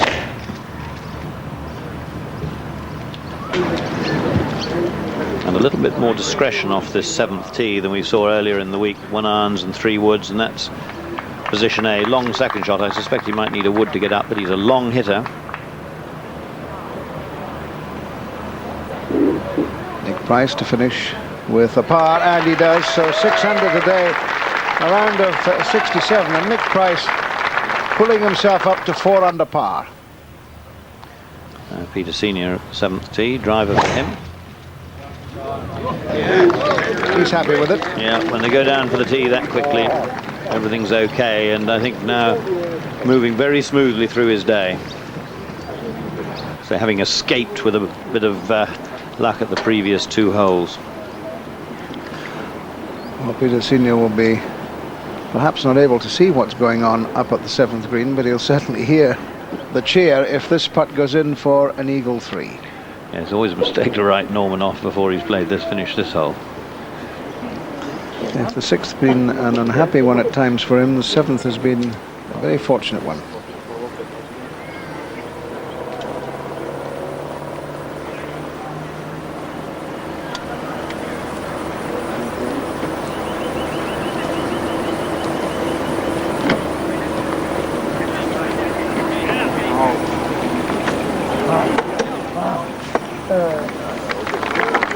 Well, he's going to get it birdie, that's for sure.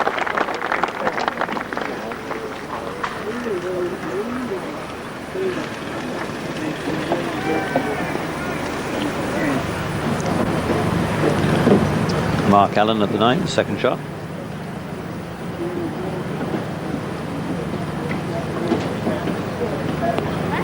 And well, it's quite a long way off, but not a good shot. Good judgment of distance. Ian Baker-Finch from the back. I beg your pardon, Robert Allenby for an eagle at the 10th. Allenby's 2 under, 1 under today. And as good an eagle attempt at the 10th from him as Greg Norman's eagle attempt at the 7th was. Bradley Hughes.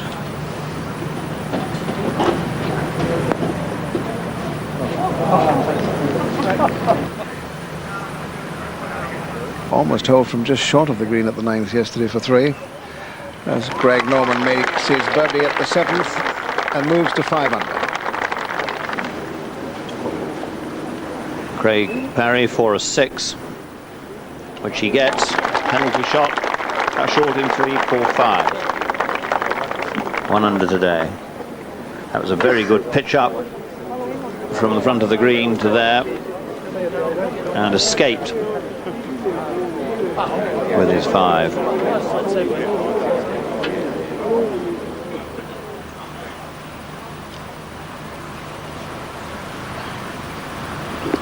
And just behind them, Terry Price.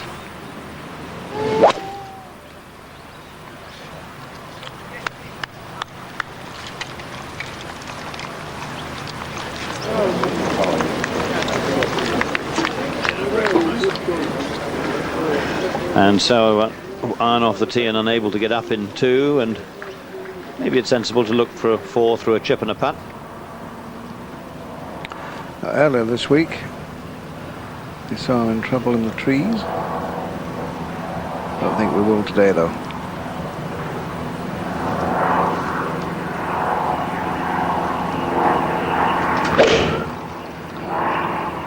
Wind assisting today. What wind there is, the flag's now very limp around the 18th as we look out from our commentary position. Hardly any wind at all.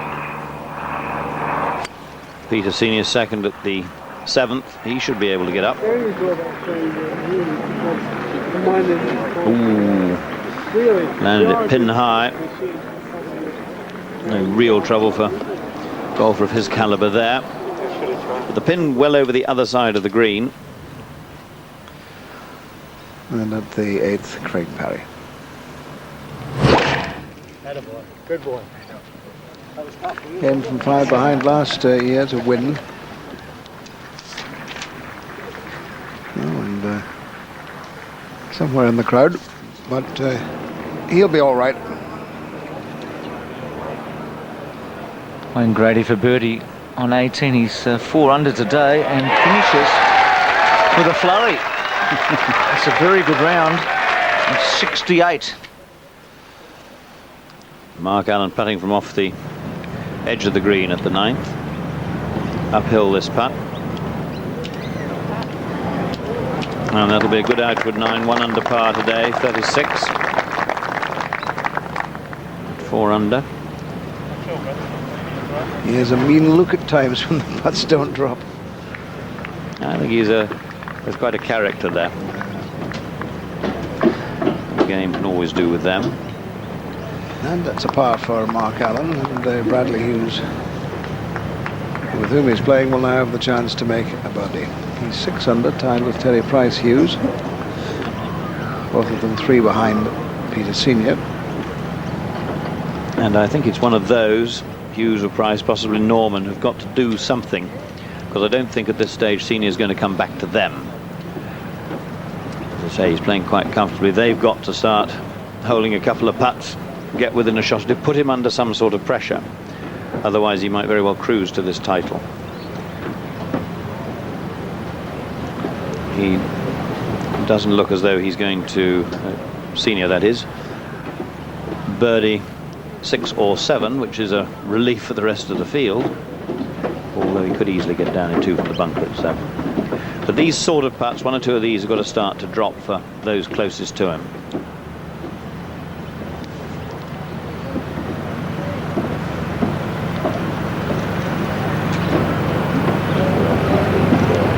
Hit it, and that green is quite severely downhill towards the cup, and I think Hughes would have been rather surprised that didn't roll on closer.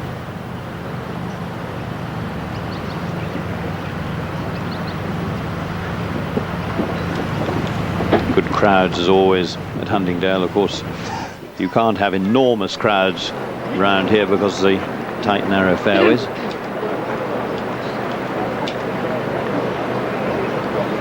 Bradley Hughes and, I beg your pardon there, Stephen Scahill and Ian Baker-Finch having a problem there. I think they're taking a drop off a sprinkler head there. They're at the 12th. Ian Baker-Finch is 3 under today, and Stephen Scahill at 1 under. Greg Norman's second shot to the 8th with a wedge, the pin again tight to those right-hand bunkers, 19 metres up the green.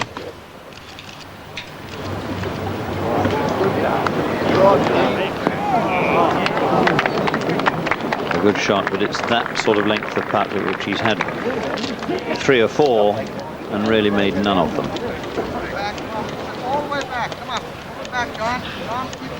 Huge crowds again watching him. Bradley Hughes gets his par and stays at 6 under. Bradley Hughes, who began with a couple of birdies and has parred his way around to the 9th. Quiet, thanks. Now this very much depends on the lie what Craig can do with this. He's coming, got to go, there's very little green to work with coming from this side of the fairway.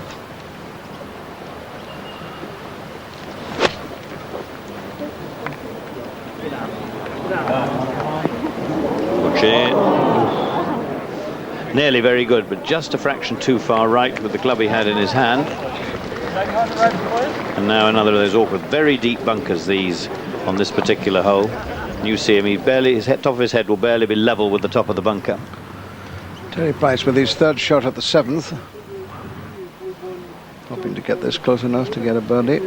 Oh, and it pulls up rather quickly, but Senior, remember, in the bunker in 2. Terry Price off tape there. And here he is, and the danger here would be to be too aggressive with it and maybe pop over the bunker the other side, and he's erred on the side of caution. No point in taking any risks at this stage. He's sitting on his field.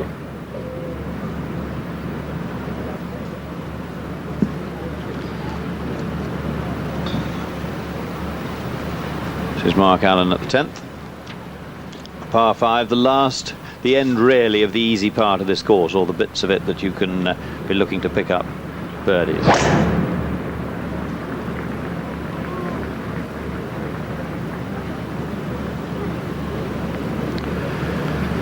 And he'll have a restricted backswing under there, I'm afraid to say. Camera moving in there quickly to get a good shot of the ball. No shots missed at the Australian Masters. Now this shot of Craig Parry's round is very similar, but somewhat harder than the one he had at the very first hole. The same problem of the little slope of about 3 or 4 yards up from the edge of the bunker up to the edge of the green. He's got to cover the whole of that before he can allow the ball to land. And as you see, not much flat the far side of it. He's got to travel the ball further through the air than he has on landing.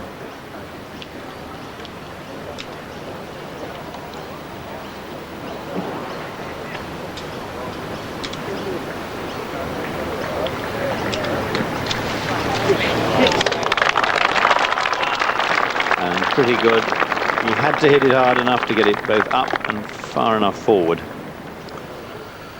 which really made getting close an impossibility. At the 12th, Ian Baker-Finch, who had such a good outward path, 5 birdies going out. He's now 4 under par. Terry Price for a birdie at the 7th. He's got it. The old putter's beginning to work. He goes to 7 under. And he's got Norm Senior in his sights. And now can Greg Norman get a birdie at 8?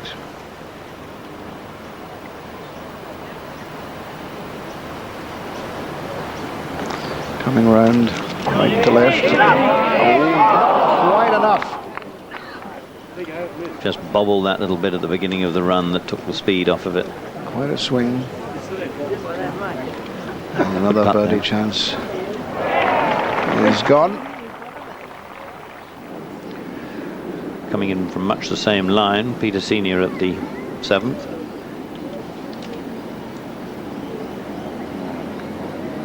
Yeah. Not letting him near him. Not letting him near him. He goes to 10 under. 2 under for the first 7 holes today. Big putt that one, Rent, an important one. He's a hard man to catch, isn't he? Well, Terry Price is doing his best. That's not correctly in Baker-Finch. He's -4, not -7. So we won't get too excited about his prospects, although he's playing very well today. But Peter Senior is still very much the man to beat in the Masters. Jack Newton's return. Peter Senior leads Terry Price by 3.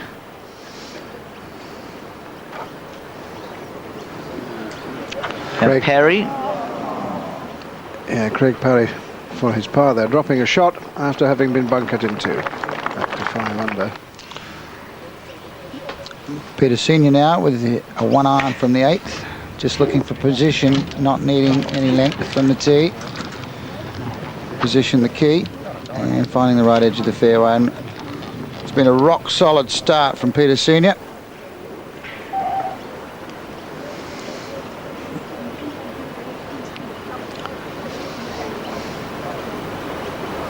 And that's par for Greg Norman. He remains at 5 under par, and that off tape.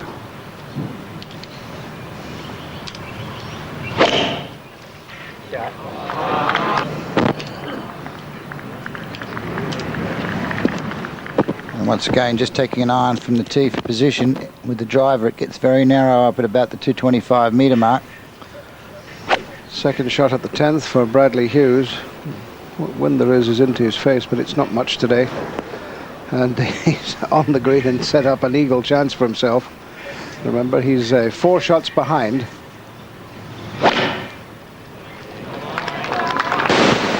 Crowds like that one, Jack, from Craig Parry at 9, and let's just clear up that that drop shot brought him back to 4 under after 8. Not 5 under, but 4 under. Now Mark Allen, who we saw in trouble from the tee at the 10th, put his second shot to here, so this is his 3rd shot at the par 5. He's going pretty well. He's picked up 1 shot today. And he's had a couple of putts that could very well have gone in. But it might be his turn come the back 9 here. Needs a good pitch. Beauty. So a good opportunity for Mark Allen at 10 to pick up another stroke.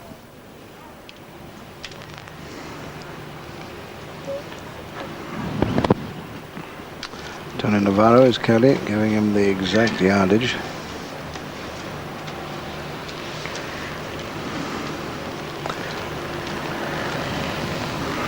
From where he is, Renton, he'd have 145 to the front. And I can tell you the pin on 19. What sort of club, Pat? Well, Jackie's got a 7 iron in his hand, and he's lying absolutely perfectly. Great drive right in the centre of the fairway. Pin just tucked slightly left, and with virtually no breeze to think about now. It's a perfect day for golf out here, and I think Greg would ideally love to get this one close and then get to the 10th and attack it. Now this has just started a touch right. It has to move. It's not.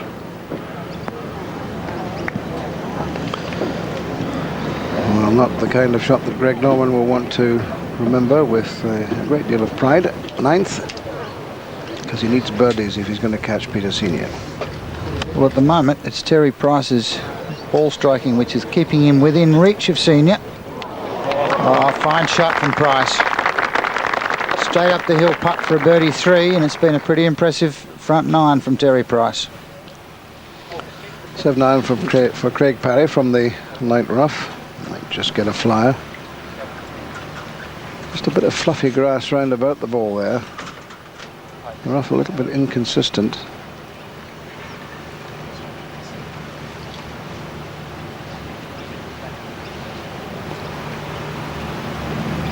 And just uncertain. While he changes clubs at 9, we'll go back to the 8th and watch Peter Senior play his second shot.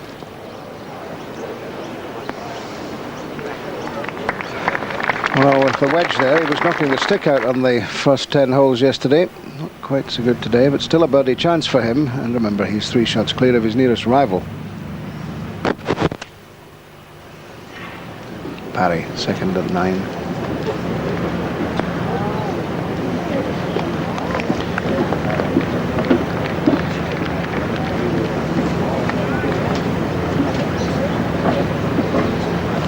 Crowd's continuing to follow the leading groups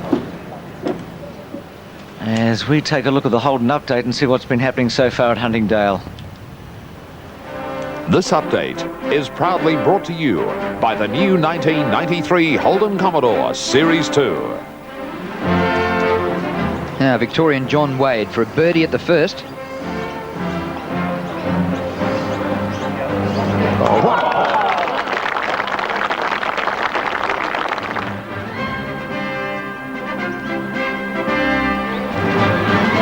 Price putts for eagle at 7.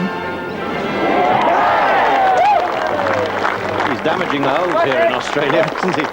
Well, Scarhill's already gone in for a birdie at the first. Can Baker-Finch match him?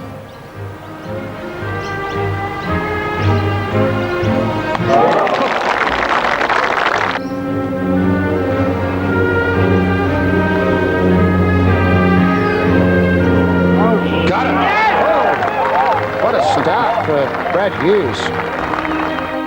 Now Norman for a birdie at the second, no problem. He goes to 5 under. 3 behind Senior. Good Price, 5 under for the day. And this for 2. And he gets it, 6 under now for the day. Peter Senior at the 4th. Birdie chance. Who's got this one? He's got this one. He starts 9 under. Once again, his lead is 3.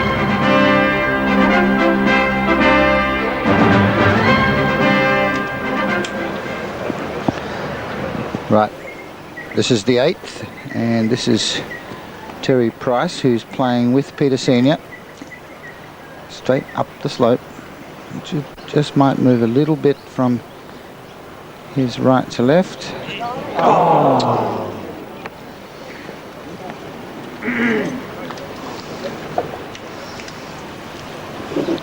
Just a few moments ago, this putt for Peter Senior for 3 at 8. Pretty hard to leave it short from there. I don't think he can believe that that stopped short down the slope. A tap in par. Notice that Robert Allenby's had 3 birdies and 4 holes. He's moved to 3 under through 10 as Price cleans up at 8 and remains in second place behind Senior. Now, Greg Norman we saw push his second shot to the right. It's found the putting surface, but this is a very, very difficult putt down the slope. Tough to judge the speed. Oh, that's a good putt from Norman. Terrific putt. And Parry must have got just a little bit of a flyer, I think, Jack. Yeah, coming from the left rough like he was, and that side of the green quite firm.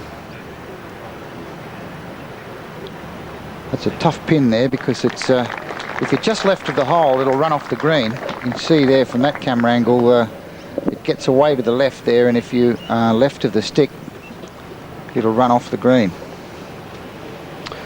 There's an eagle chance coming up for Bradley Hughes at the 10th.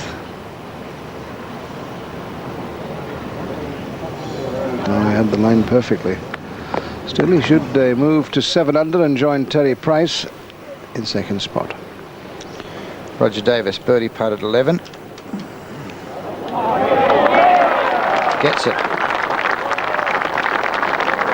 So he's having a good day. And birdie takes him to 4 under. 3 under for the round. And at the 9th, Craig Parry is for 3.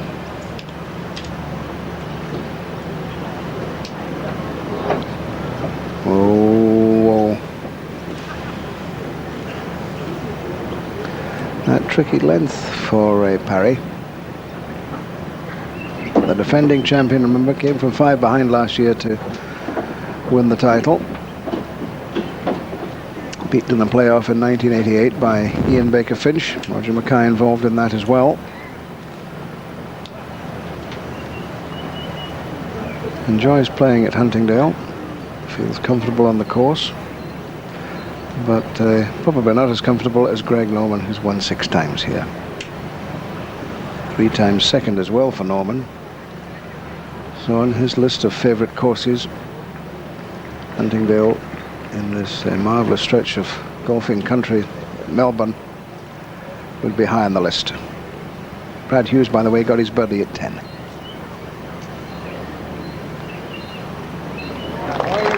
Solid and reliable and 4 under through 9 on this final day. Brian Jones had 69, finished at 2 under, so 4 under today. Mark Allen at the 10th for birdie. He's currently at 4 under. It's been solid today, just the 1 birdie and 8 pars. Yeah, good pitch he played. He needs to capitalise now. Oh, not to be. So holes starting to run out for players like Mark Allen if they're still thinking about winning. Peter Senior, of course, who's played well. You'd have to think that going out today, Peter Senior would have been more than pleased to get to the 9th 2 under par. The others going to have to come and get him. He's not going to back up. At the moment, it looks like Terry Price, Brad Hughes, and perhaps Greg Norman. At this stage, the only 3 players who could beat him. Leads Price and Hughes by 3 and Norman by 5. As Norman steps up to the 10th, he had 36 on the outward 9, 1 under, 2 birdies and a bogey at 6. Yeah, par here at Huntingdale, 73, 37 out, 36 back. Norman with 3 wood from the par 5 10th. Good shot.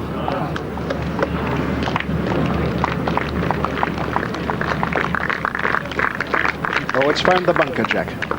That's not what he had in mind. He was trying to lay up short of the bunker with that club and obviously hit it too well. This is Robert Allenby. And that's another birdie. That's 4 in 5 holes for Robert Allenby.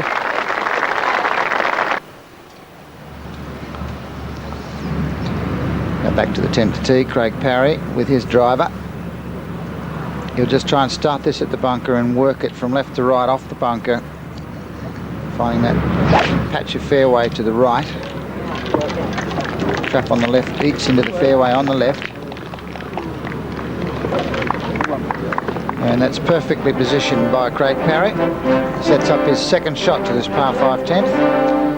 But the defending champion trails Peter Senior by 6. Terry Price, Brad Hughes, Greg Norman in front of him as well. Ian Baker-Finch at 4 under today. Nick Price had the best round so far with a 67. Craig Parry played his second, once again using a 7-iron, just as Craig Parry did. But not getting the flyer that Craig Parry got, much nearer to the pin. That's a great shot. Terrific shot there from Terry Price as Mark Allen plays his second shot to the 11th. And that's a beauty as well. We're seeing some terrific golf. You've been impressed by Terry Price's approach play. Craig Parry, perfect off the tee at the 10th. Can he get there for 2? At the 9th, Peter Senior.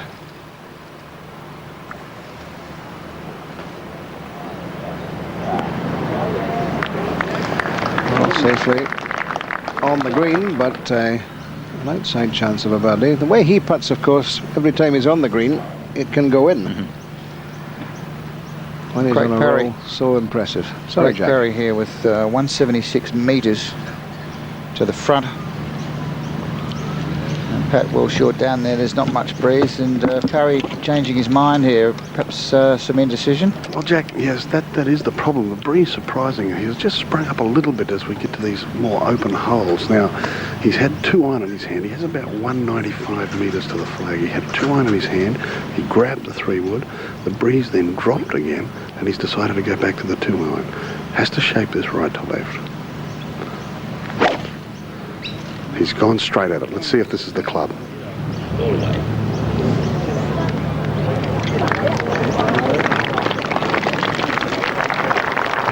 Well, that'll give him a chance, won't it? Outside chance at a 3 for Craig Parry, who needs something to happen in the next couple of holes. Pretty good for him, because at 6 behind Peter Senior, there's a lot of work to do. Bradley Hughes is this putt for birdie, and he's got it. Outright second.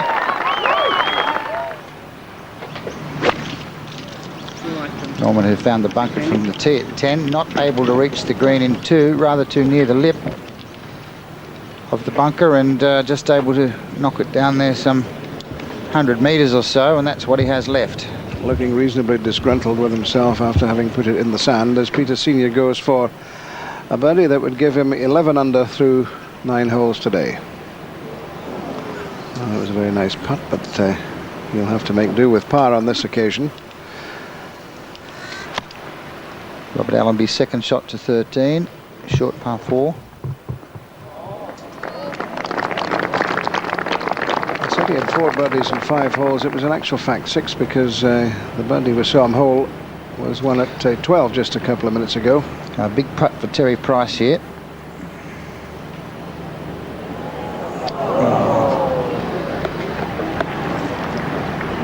It wasn't a bad putt, but not a putt, as you could see, that he could have a go at. Just moved left at the cup to miss. So an out but half of 35 for Terry Price, as was Peter Senior. So after that fine approach shot from Mark Allen, he has this for a birdie and gets it. Put that one with casual aplomb. Peter Senior just to tidy things up at the 9th, which he does do. So he's 10 under par. He leads his nearest rival, Bradley Hughes, by 2 shots with 9 to play.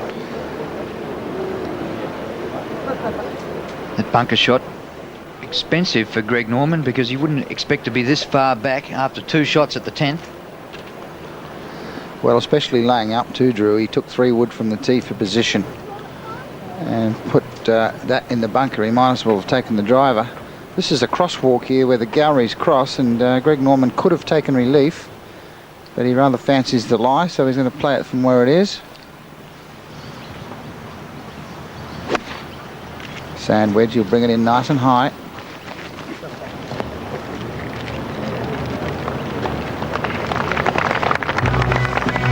Well, didn't suck back quite as much as he was hoping for. Peter Senior's lead narrowed to 2 by Brad Hughes, who's had 2 successive birdies. Price outright third. The broomstick putters 1, 2, 3. Norman and Allen 5 under. Over on the second page, Nick Price is 67 today.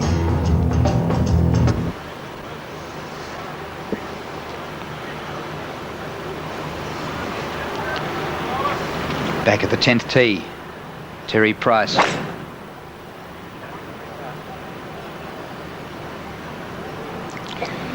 Good swing and a good result. Really swinging the club quite beautifully, Terry Price, today. at the 13th, Robert Allenby. This would move him to 5 under.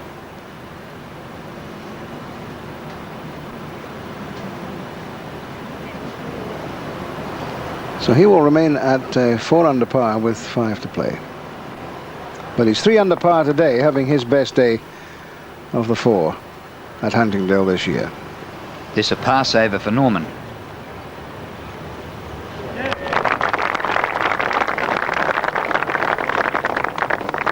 Now Peter Senior in the closing stretch, the last 9 holes of the 72-hole event. At the moment he leads by 2, his tee shot at the 10th. Well, that's found the same bunker that Greg Norman found, but I think perhaps the lie a little more friendly than the one Norman had. An eagle chance for Craig Parry. This a few moments ago.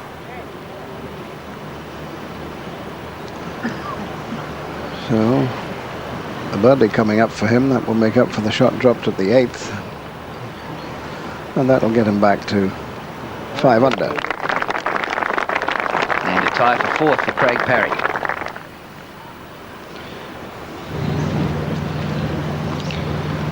Terry Price now.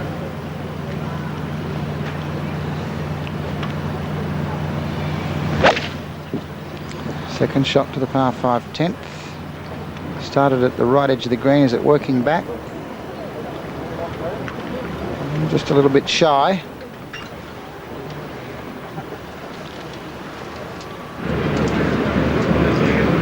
Tee shot at the 11th hole from Craig Parry,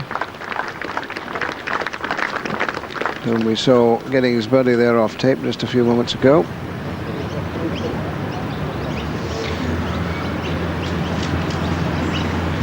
Peter Senior's second shot at 10. Jeff Flanagan's down there. Can't reach the green, I don't think, Jeff. Well, he's trying, Jack. He's got 215 to the flag with a 3-iron, sitting beautifully, and a very, very courageous shot, which to me is going straight at it. What a good shot from the man who's leading here, Peter Senior. Took it cleanly out the bunker and almost made the putting surface. Oh, it was a beauty. Now Brad Hughes for a birdie at the 12th to get within a shot of Peter Senior. What a great round of golf he's played right from the opening hole. 4 under par for the round. Started the day at 4 under after rounds of 70, 72, 73. It's 4 under for the round after 12.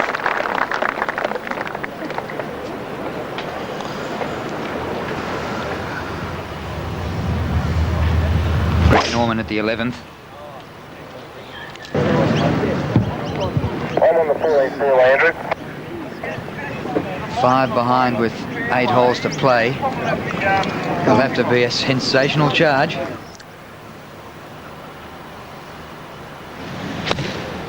Roger Davis approach at 13.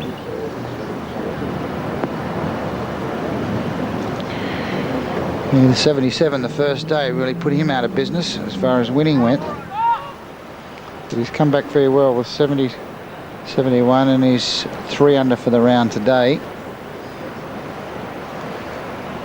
Mark Allen now for a birdie at the 12th. Remember, he's 5 under.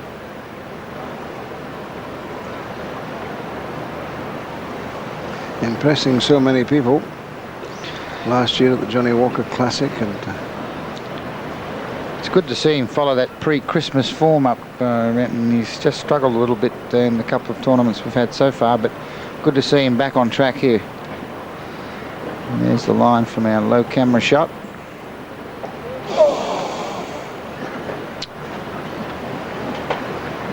It has been frustrating for him. He has had quite a few of these birdie chances just to hit the hole or go very, very close but not drop. And you have this for par. Well, I think he knows the significance of missing that putt. I think feasibly if he were going to win, he needs to make, or he needs to convert those good shots that he's played. But it's all part of the learning experience for this young man who I think has got a big future. Peter Senior by 2 from Brad Hughes. Price outright third. Level at 5 under. Norman, Allen and Parry. Baker-Finch, Price, Davis and Allenby all at... Now, after that sensational bunker shot, this actually from off the green for an eagle for Peter Senior.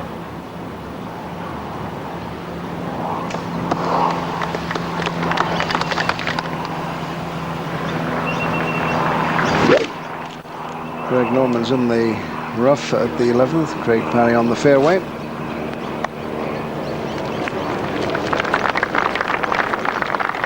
Now Greg Norman.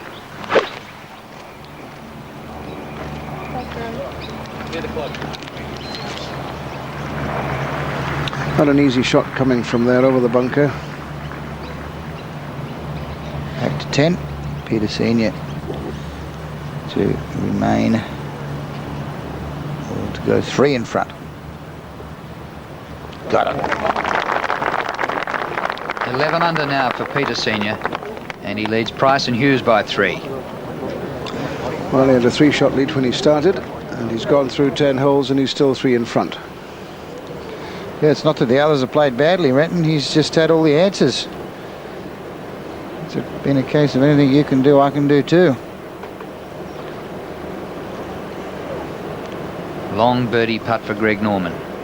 Time and holes running out for the Shark.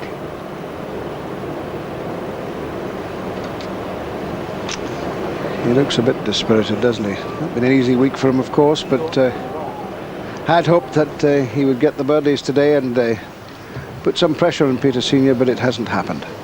Hughes approaching the 13th and another birdie chance for the Victorian.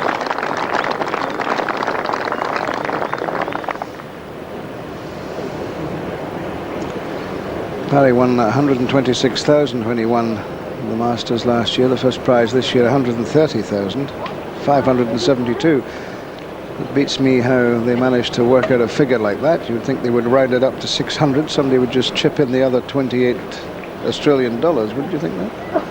Well, it's all worked on a percentage, of course. The total prize money, $725,000. And first prize, roughly 18%. Parry, birdie putt at 11. Just outside the right lip.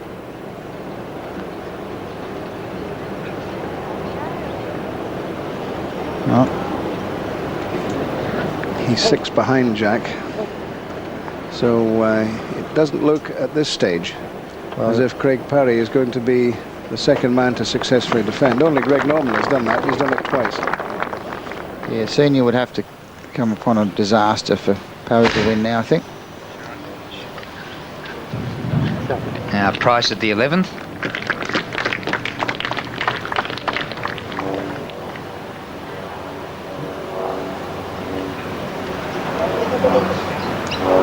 Mark Allen 5 under. Tied for 4th. Look at them rifling the ball at the flag. Greg Norman has held some good putts for par this afternoon, but he too, like Parry, is 6 behind Peter Senior, who's making so few mistakes. Already $100,000 up for that ace on the first day, and he can win another $130,000 by winning the title today.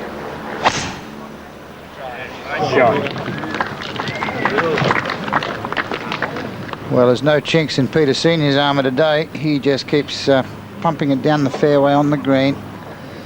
No heroics. And there's his golf ball there coming to rest just on the edge of the sprinkler heads. He'll get a drop from that.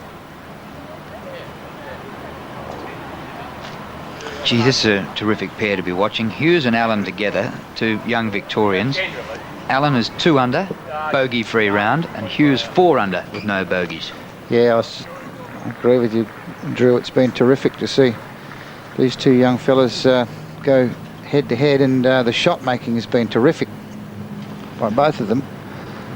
But particularly Brad Hughes, who's converted his opportunities. This fella, Mark Allen, just had a couple of chances slip by. But a good chance at a 3 here. Not a flat putt, This green slopes from back to front and right to left. So this putt of Mark Allen's is, you might say, down and across the slope, just outside the left lip. It'll turn quite sharply at the hole. But if anyone can read this putt, he should be able to. He's a member here, of course. Played all his amateur golf here. This for 3 at 11. At 13, excuse me. Got it. Always a good hole to get a birdie at, and he moves to 6 under, and he is in 4th place on his own. Ahead of him, Brad Hughes and Terry Price on 8 under, and Peter Senior on 11 under. And behind him, Craig Parry and Greg Norman. Craig Parry with his tee shot at the par 3 12th.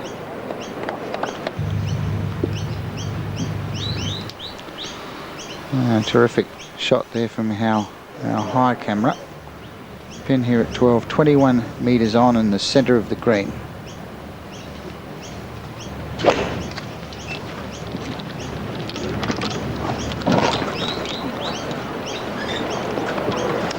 Always when they turn away like that, he knew that he didn't like it.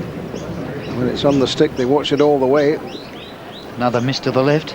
And suddenly the crowds following Greg Norman have gone strangely quiet.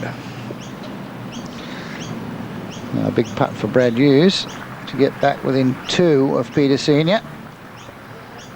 This for birdie at 13. And this will swing from his left to right also. Up the slope. Got it. Well, fantastic. At the 14th, Robert Allenby with his 3rd shot.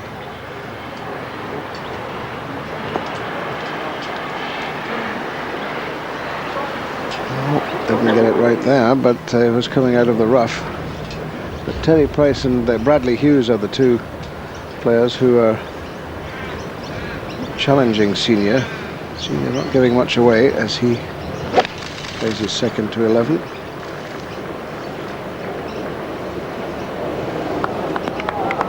Good shot. Oh, what a ball striking round Terry Price is putting on here. Hardly missed a shot so far. 7th on the order of merit last year. Currently 13th, but will improve on that position after today. He's dropped away from the sprinkler head without penalty.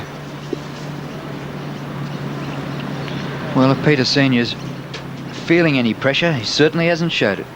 Jeff Flanagan's down there. How far to go, Jeff? Here's a 9 iron written. He had a free drop from the sprinkler head. Perfect drive right in the centre of the play.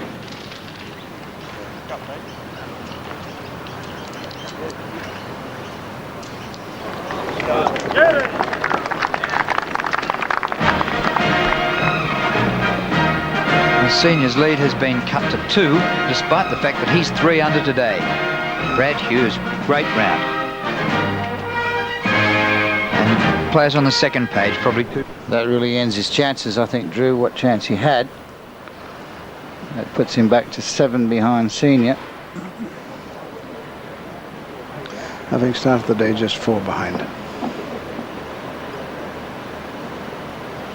So Greg Norman now is exactly where he was when he hit his first tee shot today. Robert Allenby, 2 under today. This for a par at the 14th. So he'll take a 6 there. Yeah, rather poor 3rd shot. Drew, he played from the right-hand rough, coming up a long way short. Craig Parry at the 12th for a birdie. We recorded this for you. Robert Allenby, by the way, has had 4 birdies today, but just can't stop the bogeys. He's had 2 bogeys as well. And Parry still 6 behind. 6 behind this man, Peter Senior, going for a birdie at the 11th. Everyone's come up short from there, and it must be slower than it looks, because that 11th green normally a very fast putting surface. But quite a lot of the players have left that putt short from below the hole.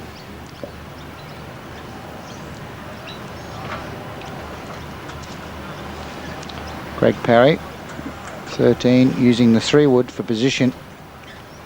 13th hole, just 319 metres. Good spot now, Greg. And just for the moment, Jack, everything's gone a bit quiet out there. Huge crowds as always. There'll be a big cheer if this one goes in. Terry Price. 4-3 at 11.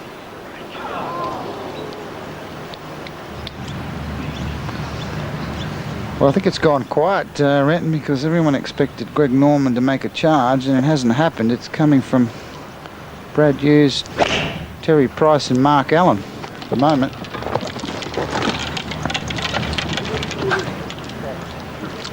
Just clearing that bunker. Earlier today, Steve Elkington had a 69 to finish 1 under for the Masters. John Morse, another Australian Open winner, 70, finished even. Here's Mark Allen.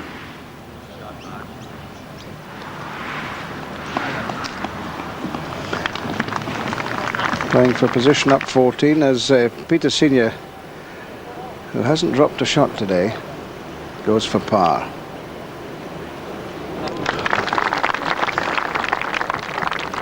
I hesitated for a moment there. I thought it might just miss, but well, Peter Senior's rock steady with that putter. And he remains 2 shots clear of Bradley Hughes and 3 in front of Terry Price. And this is Bradley Hughes. Brad Hughes' second shot with a 1-iron at 14. And just trickling into the right-hand rough. Good angle to come into the flag from, but I think he'd rather have it on the fairway so he can get more spin on the ball. 12th green there. And the gallery moving across in front of the tee where Terry Price has stepped up. Haven't seen much of Peter Fowler this week. 71 today to finish 1 over. Peter O'Malley a 72. Nick Price 67 to finish 4 under. Simon Owen a 71. Wayne Grady 68 today to finish 3 under. American Ed Sneed withdrew with back problems on the second hole. Brian Jones completed his round solo, and Jonesy had a 69 to finish 2 under. Now, Terry Price's caddy would have said to him, Terry, you've got 144 metres to the front. The pin's on 21, 165 to the hole. 7-iron.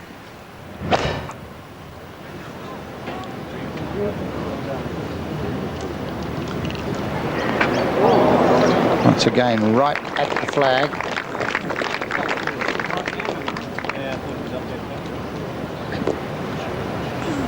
And it's a great shot from one of our high cameras.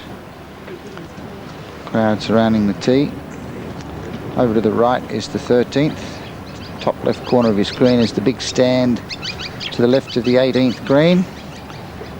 And just behind the 12th green, the practice fairway. And back to the leader, Peter Senior. And he's also got a 7-iron. And he leads by 2 from Brad Hughes.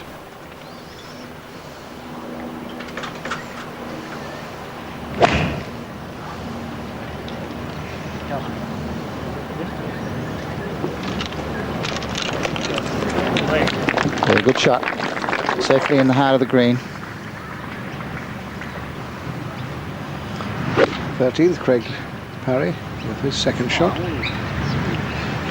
Needing to end with a string of birdies to have any chance at all of getting up there. Unless Peter Senior starts to make mistakes, and there's been no sign of that throughout the final round. He's played very steadily, very reliably. And nothing's happened for Greg Norman either. Wanted so badly to play well today, have a low round and put the pressure on Peter Senior, but it just hasn't worked out.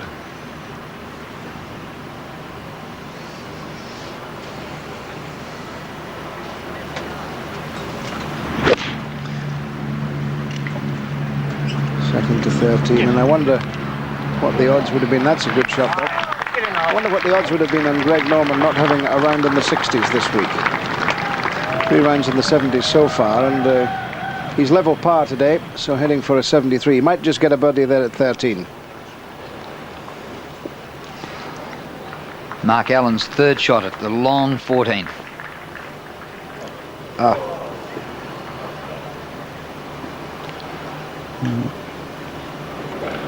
we've seen some great ball striking from both these young Victorians. That's about the first bad shot I can remember being played by either one of them. Now, this ball of Brad Hughes looks to be sitting down in the rough. Just got to be careful he doesn't get a flyer, one that comes out hot. Now that should release up the green. It does. Pretty good from where he was. I was going to say not bad at all. Mark Allen will have to get it up and down from the bunker, otherwise he'll drop his first shot for the day. We're back at the short 12th with leader Peter Senior and Terry Price, who are stuck with him all the way.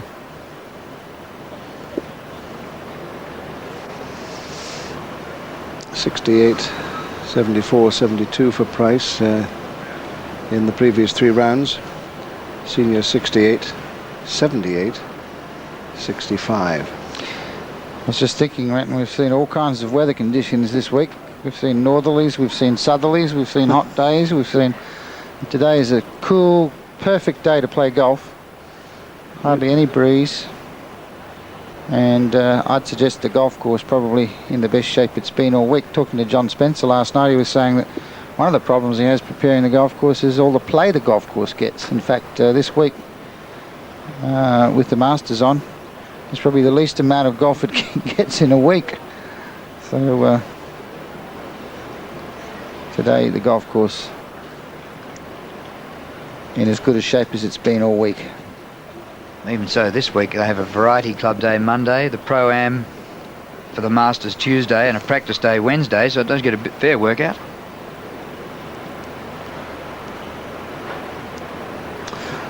Well, Price then to join Bradley Hughes in second spot.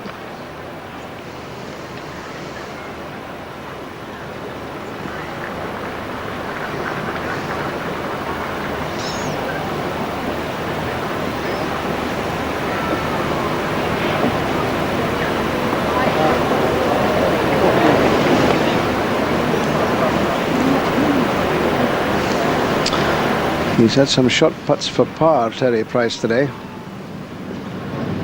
Ian Baker-Finch at the 17th.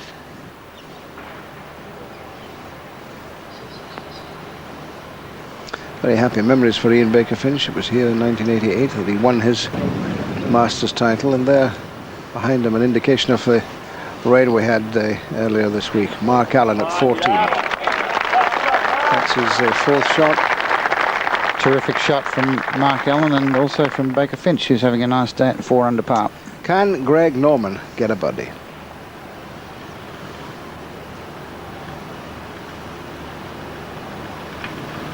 Well, the fans like that, it might just spark off something over the closing holes. He's left it very late. Brad Hughes, another birdie putt at the 14th, this to get within 1 stroke of Peter Senior.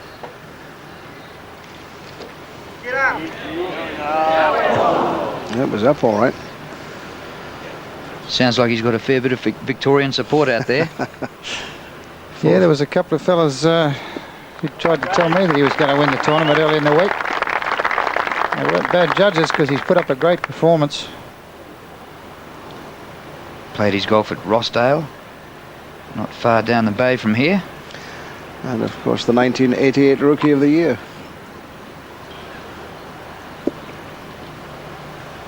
Parry at the 13th for his birdie. That off tape because we recorded it. We saw Greg Norman get his birdie. And so Craig Parry, the defending champion, will remain at 5 under after tapping in this.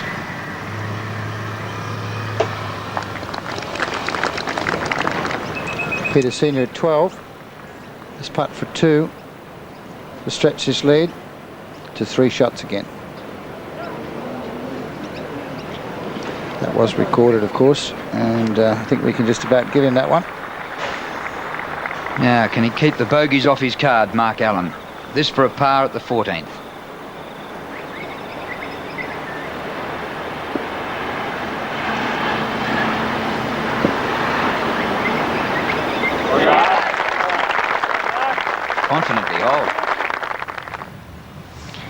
think we might see a bit of smoke on the tee here, Renton.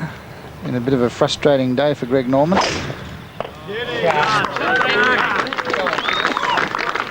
And this is a hole that he's become famous for second shots at this par 5 14th.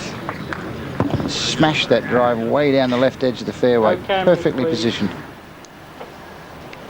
Terry Price for his par, and getting it at 11. He stays at 12, I should say, and he stays at 8 under.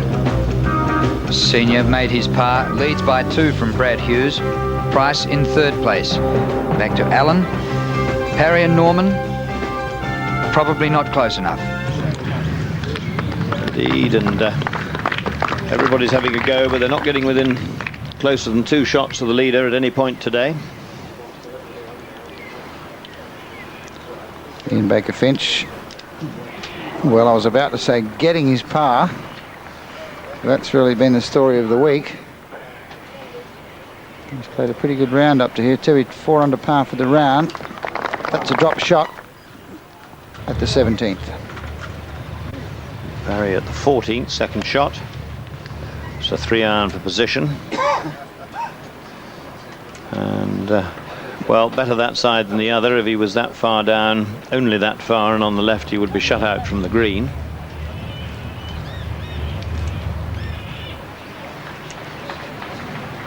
Back to the 13th, and the tee shot of Peter Senior. He just wants to keep the ball in play from here on.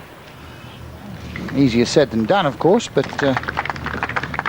and the Masters title will be his. Yes, he's looked very much in control of himself and the tournament, the course, all day long after a ever so slightly nervous start. Second of Norman, that's 14.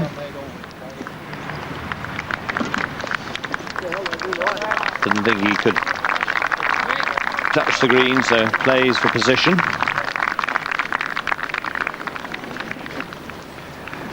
And the shoulders are down a touch, the walk a little leaden. It hasn't happened. He had some chances early on. He only made 1 of them. And when they don't go in and you're coming from 5 or 6 behind, then you aren't going to win. Wouldn't it be nice to see a young fellow like this pop this in the hole for 100 grand from Gary Jackson and Microsoft? Good shot. Make the insurers blanch a bit, though. They've had one hammering this week. Second shot of Peter Senior, 13th. Only a wedge.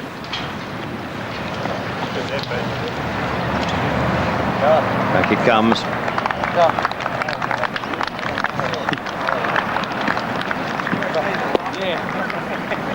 That's the second time they've hit one another's ball today, the 5th earlier on.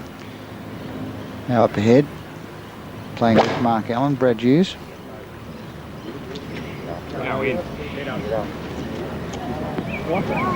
Oh, terrific shot. These 2 young fellas have really played some good golf today. Davis Cup coming up March 26 through to 28. Australia in with a big chance. Wally Mercer and Mark Woodford in excellent form this week. The Americans not sure who to pick. Might be Gilbert, Wheaton to play singles, Renneberg grab the doubles. Series tickets from Bass.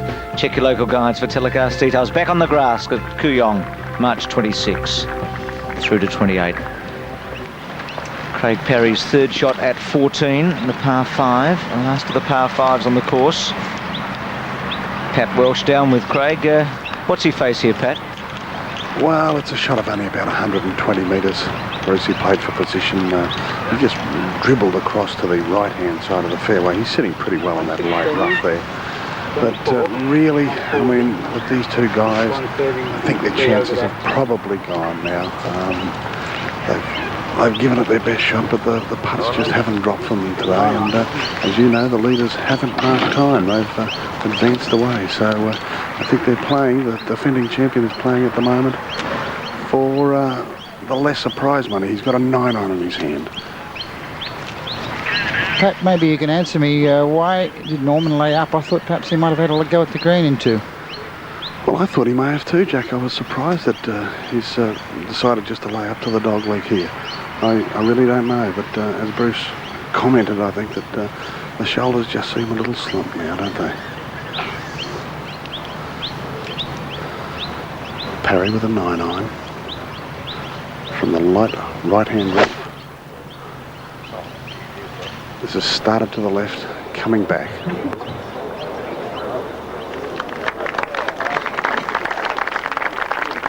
Good shot from Parry, just left to the hole, coming from the right-hand rough.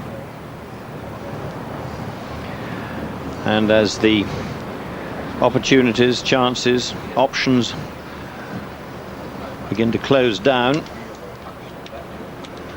are not going to be many left, and Terry Price left it. We'll just have a quick look at Greg Norman's approach. Much the same distance, and really with that shorter club, that's not a good shot in terms of direction.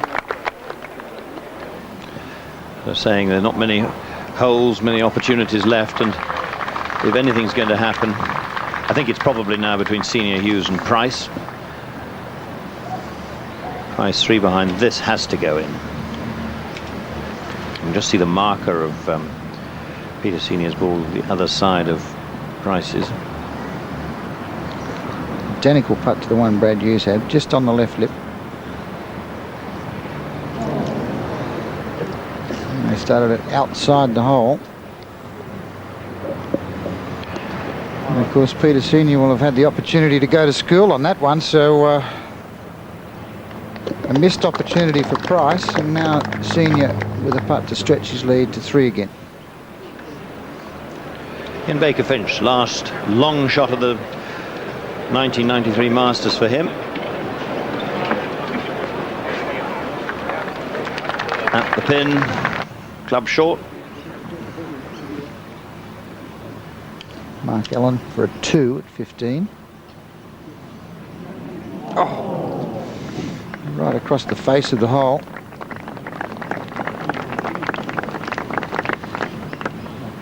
He's currently in 4th spot on his own.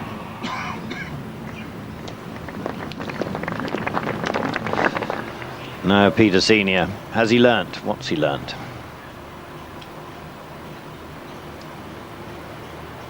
The line. There it is. One of the last, if not the last, nail in the coffin of all the others of this Masters tournament. 12 under par, leads by 3.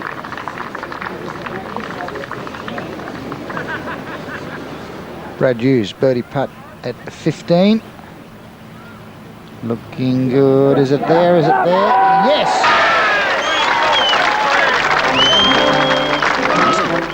It's not over yet. It's never over till it's over. Coming out of the coffin. Words of wisdom there, Jack. Well, 6 birdies for Hughes today, 4 for Senior, 3 for Price.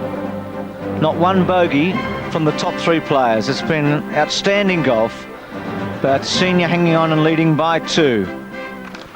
And this is perhaps, Bruce, the hardest stretch of this course, particularly the last 3 holes, to keep your score intact. None of these top players have dropped shots, but this is the toughest stretch. Greg Norman, birdie putt at 14.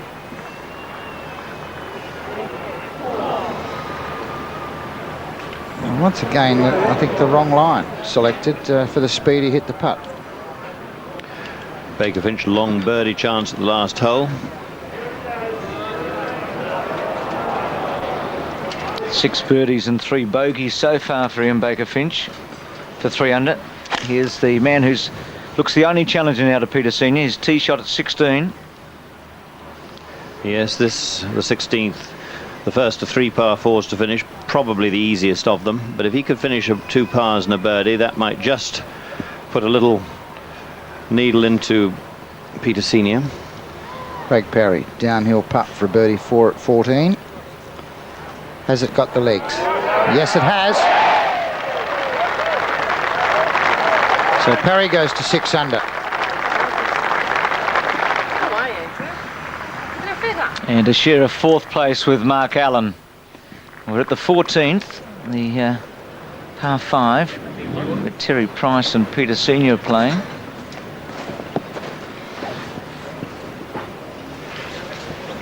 Let's go back to Greg Norman, just up in front of these.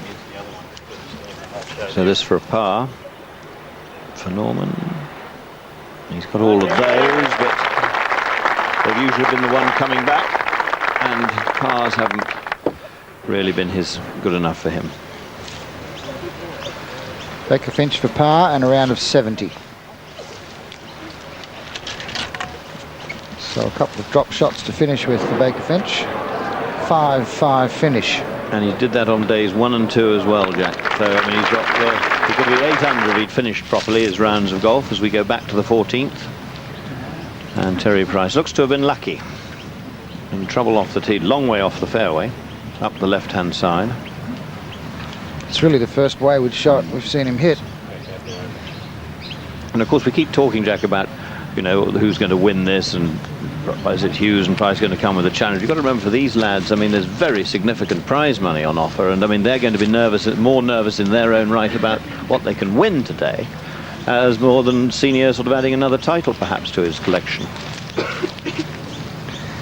You can see those bushes in the gap there between the gums.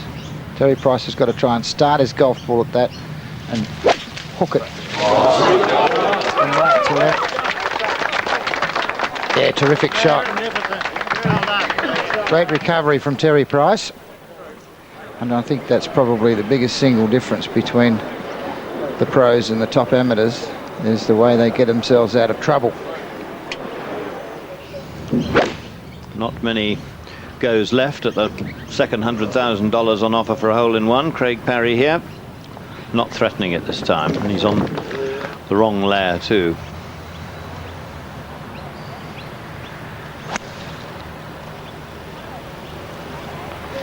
Now Brad Hughes just tugged his tee shot at 16, just off the fairway to the left. He's got 130 plus the pins 13, 143 to the hole. Coming from the rough, I'd suggest for Brad Hughes just a good strong 9-iron for him.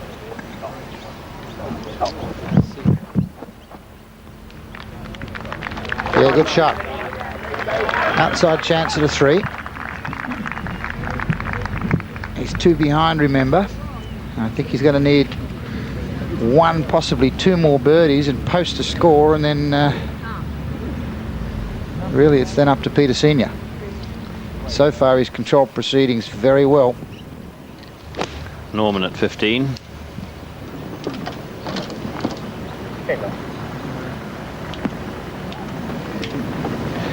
And again, the right club, but by his standards, crooked.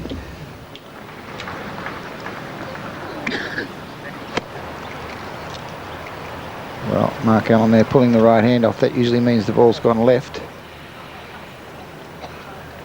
Now, avoiding the sand, not too bad really. But he'd be disappointed because it was really just a short pitch with a 9-iron or a wedge into 16.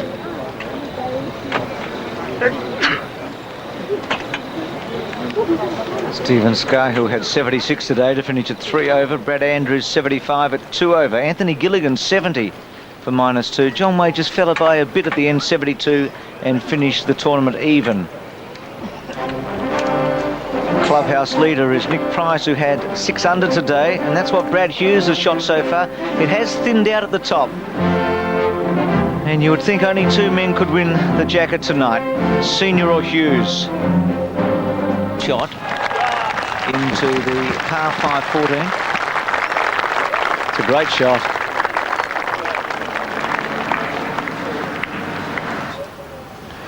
Go to the 15th, Parry. Difficult putt up the slope and then a bit of turn from left to right, which isn't too far away. Straight in the cup. Second birdie in a row, but too little too late. Norman par putt at 15, having his tee shot out to the right, putted down to here. He's hole goes well this week.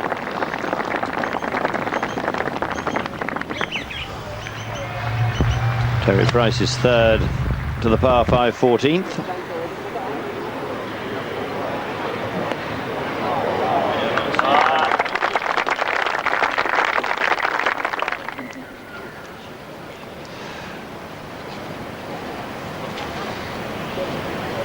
Now Brad Hughes.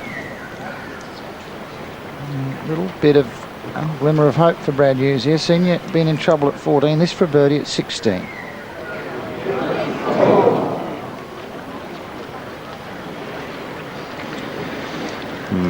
That really would have made things interesting. Yes, it would have, wouldn't it?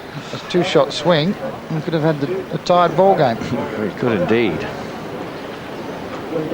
Senior hitting into the trees at 14, chipping out, so played a great fourth shot. Here's Mark Allen for birdie at 16. He's currently 6 under, but 6 behind Senior.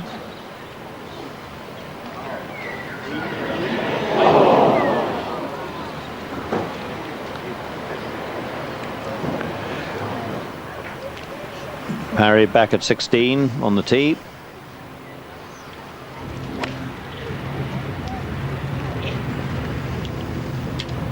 Oh, that's up the right hand side, but just clears the bunker. Good line in now. That bunker's 220 metres to carry it as we go up to the green, and Mark Allen for his par. He's been passed by Parry in the last couple of holes with Parry's 2 birdies. So has dropped back to 5th spot, Parry in 4th.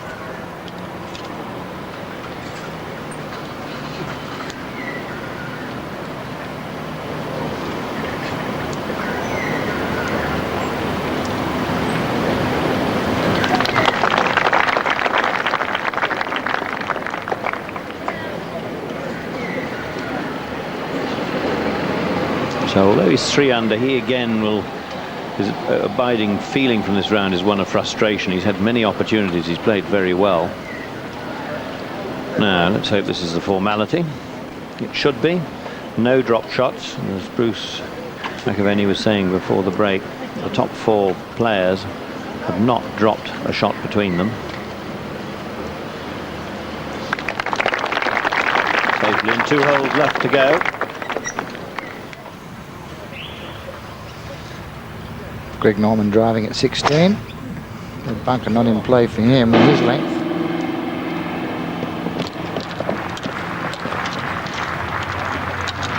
Yeah, good shot up the left. Probably if you were going to be picky, you'd say he should have been up the right, but that's not too bad.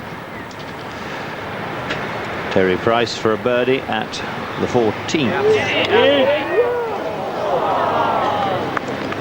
Just reiterating what you were saying, Bruce, Mark Allen's 3 under for the round, Parry's 3 under, Senior's 4 under, and Price is 3 under, so, and Brad Hughes 6 under, so some sensational golf being played by the leaders. If you didn't, if you're out here today, you would have seen some terrific stuff. Now this putt's an important thing in the affairs of man. He needs this to keep his 2-shot lead intact, and he's never been less than that all day.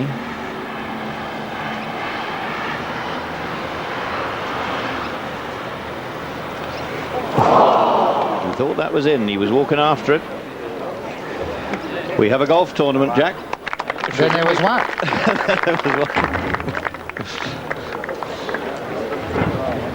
Well. And as I say, these closing holes at Huntingdale are such good golf holes, and they're so difficult being where they are in the course that we've got a good 3/4 of an hour or so. Hour maybe. Robert Allenby's second shot to the 18th. It's 1 under for the round, 2 under for the tournament, and a fine shot.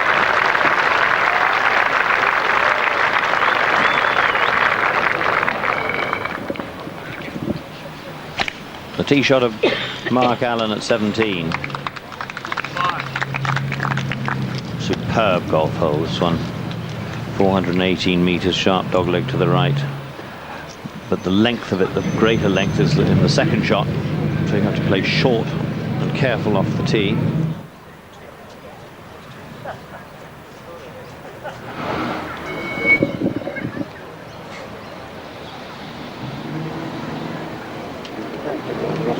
Coming with a rush, Craig Parry, with birdies at 14 and 15. So he's defended his championship bravely, no doubt about that.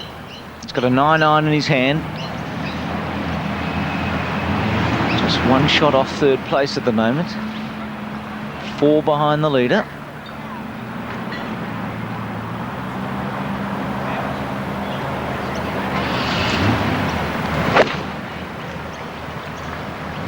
Shot, Craig. Only one man thought so. I don't think Craig enjoyed it. You might not even know whether it stayed up on ground because he's below the level of the, slightly uphill this shot, and he's below the level of the green. From the other side, Players have a problem here with depth perception because the big trap, all you can see is the lip of it, and you can't tell where the ball lands because of the elevation of the green. Norman hitting a wedge.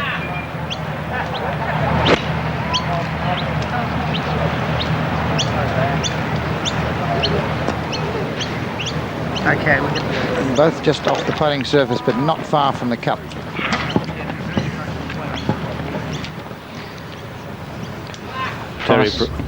Terry Price with the honour at the 15th.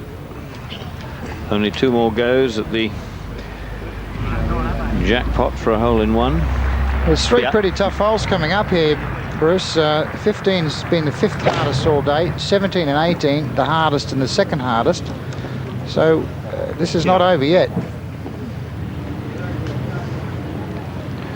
Far from it, and that's left a very difficult putt for Terry Price. He's down on the wrong layer. Here it is, 140 metres, shortest hole on the course, ever so slightly uphill, and the feature here really the 2 bunkers at the front and a green which sort of flows like a shallow waterfall, very narrow from here to the back, say a shallow green. The pin today 2/3 of the way back, just 120 metres to the front, the pin 19 metres on. Well, he had 1, 4, 4 the 3 times that seniors played here. I think he'll settle for a 3 today. He didn't like it, I don't think. Rocked his head for a moment. Ooh, what a break. That was only a half a pace from down in the down in the sand.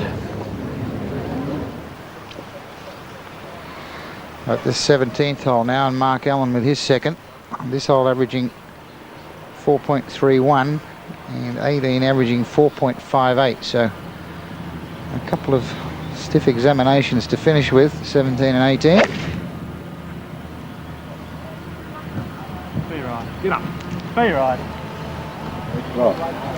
Oh, terrific shot from Mark Allen with a long iron right at the flag. Very impressive ball striking. Bradley Hughes, same hole, same sort of distance.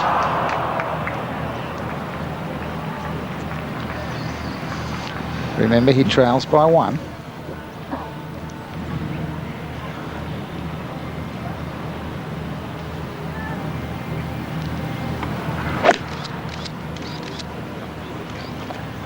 He's a drawer of the ball, that should come back nicely. It has, and another cracking golf shot. Terrific strokes. They're all coming of age, these youngsters today, Jack. These are not quite so young, these fellas. Brad Hughes has been around for a couple of years now. Allaby's birdie putt.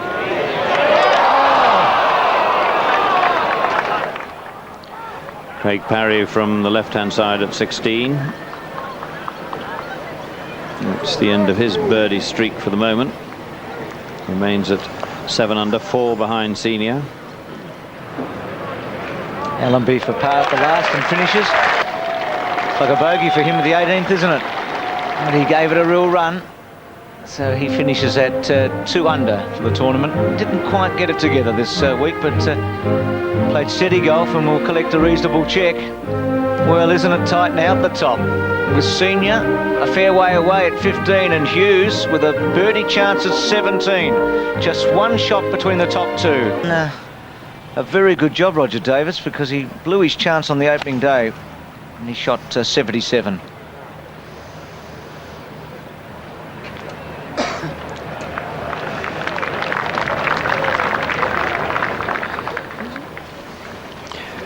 Back at 16, Greg Norman for a birdie. He's got the legs. And as so often the case, they start to fall when it's too late, but not even then. Birdie putt from Mark Allen at 17. A lot of money at stake now. Can he get this in? Remember, he's at 6 under, Parry at 7 under, Price at 8 under. Greg Norman gets his par at 16 to stay at 5 under. That was recorded. Now we're live.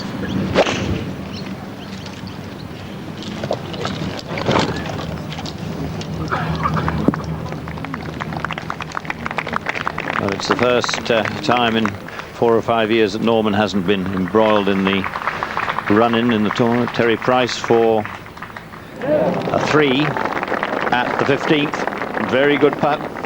Remember, he was short right with his tee shot, so had to hold a good one to keep his par. Now a huge putt here for Brad Hughes. This for a birdie at 17. This for a share of the lead.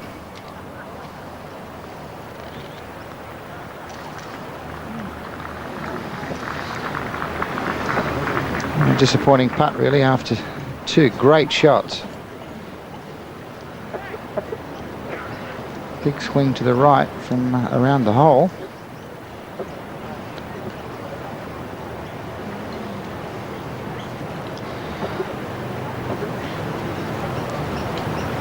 Remember, started the day at 4 under after rounds of 70, 72, 73, and he's 6 under today.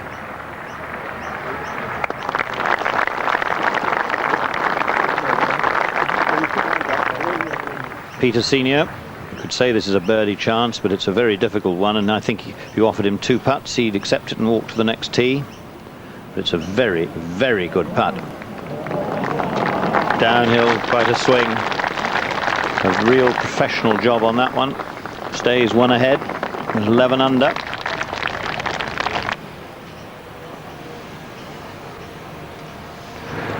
Now par putt at 17 for Mark Allen, who's currently in sole possession of 5th place. 1 in front of Greg Norman, 2 in front of Roger Davis. So whatever way you work this out, Mark Allen's going to make a big check this week. I think 4th place, Bruce, worth it's about 30,000. 40,000, 34,800.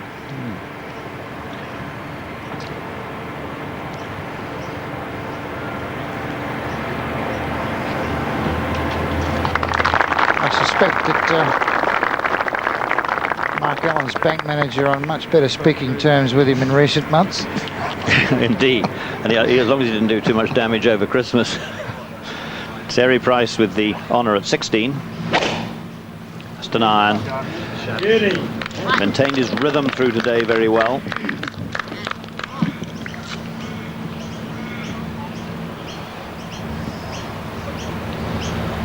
A big tee shot here for Senior.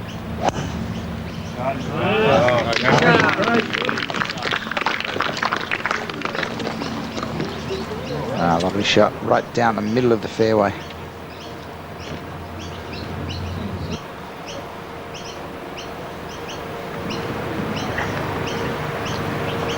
So Craig Parry first of this formidable pairing, Parry and Norman, 17th. Whoa.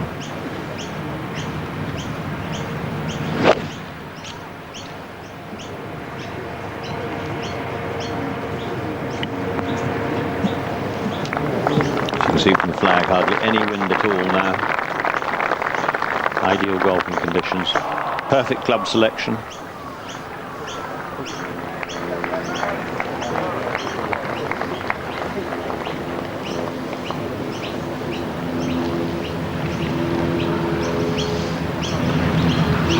Greg Norman, second shot to 17, playing with Craig Parry. 3-iron shot for him.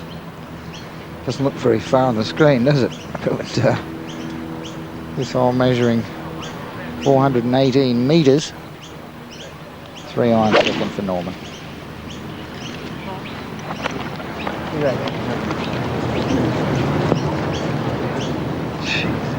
That's perfect for us. Just needed the ball to be a metre left, and that would have kicked over towards the flag.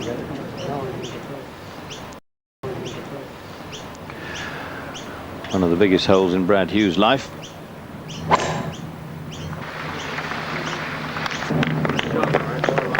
That looks pretty competent.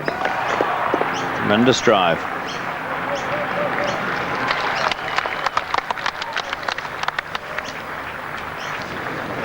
Roger Davis up ahead on the green at 18. This long putt for 3.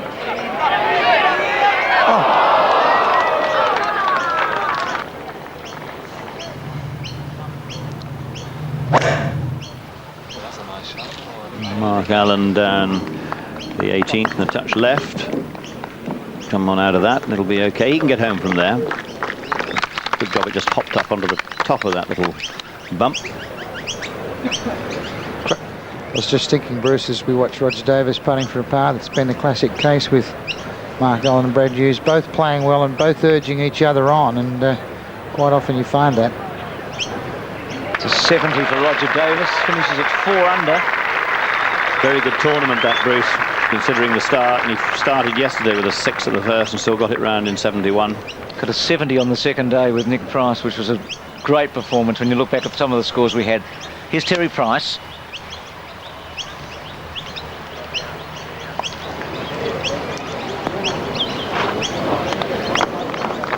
Pin, as you can see, cut very much bottom left-hand corner.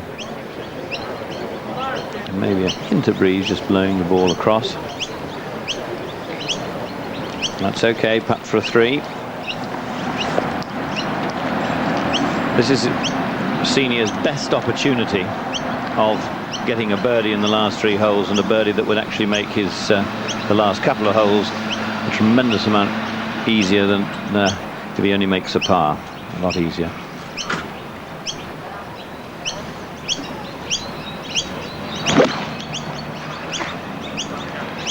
Just a 9-iron, 130 metres. We'll have a putt for it. Well, another very competent stroke from the man leading the Masters, Peter Senior, but he's only 1 in front. Brad Hughes has thumped it down the last safely.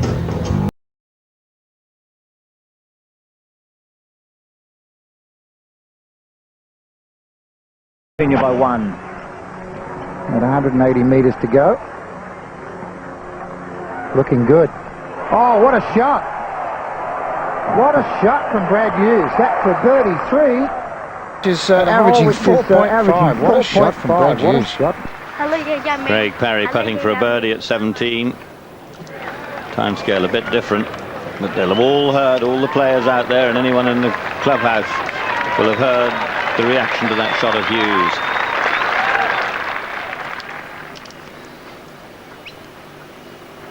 Playing with him, Mark Allen, and his second shot to the 18th. Well, he's just lost it to the right, coming out of the rough. Bit of work to do to save par. Par for Parry at 17 keeps him a shot ahead of Mark Allen. Greg Norman made par there, and he stays at 5 under. Terry Price for birdie at 16. Right on track, but short. The ball of Peter Senior at the 16th gets a birdie 3. He would have heard the roar from 18, and that's a tremendous putt under the circumstances. He won't know what the roar was, but he might suspect it could have affected him. Let's have another look at that.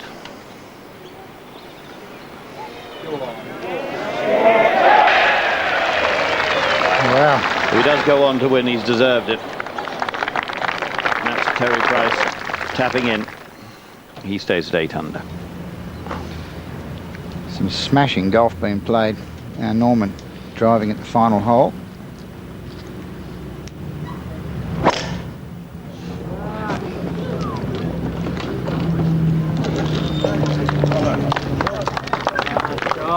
A little right, but that's not too bad. No harm done.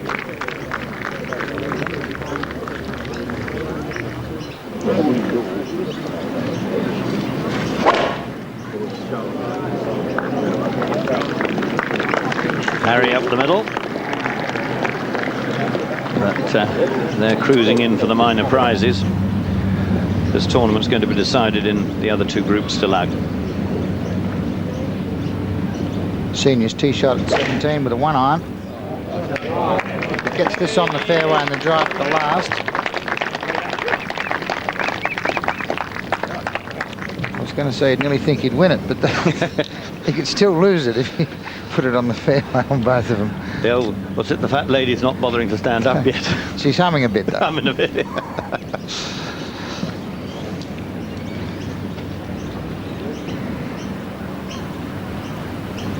So Terry Price, his exercise now is to keep going, 2 4s, probably to finish all on his own in 3rd place, $43,000 for that.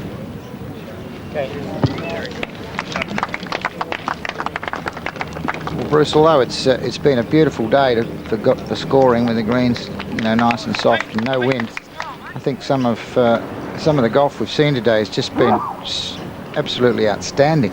Yes, and there's been so much that's so good, it's almost appeared to be commonplace. Mark Allen's 3rd shot, couldn't have pitched it any closer to the edge of the green. A beautiful stroke.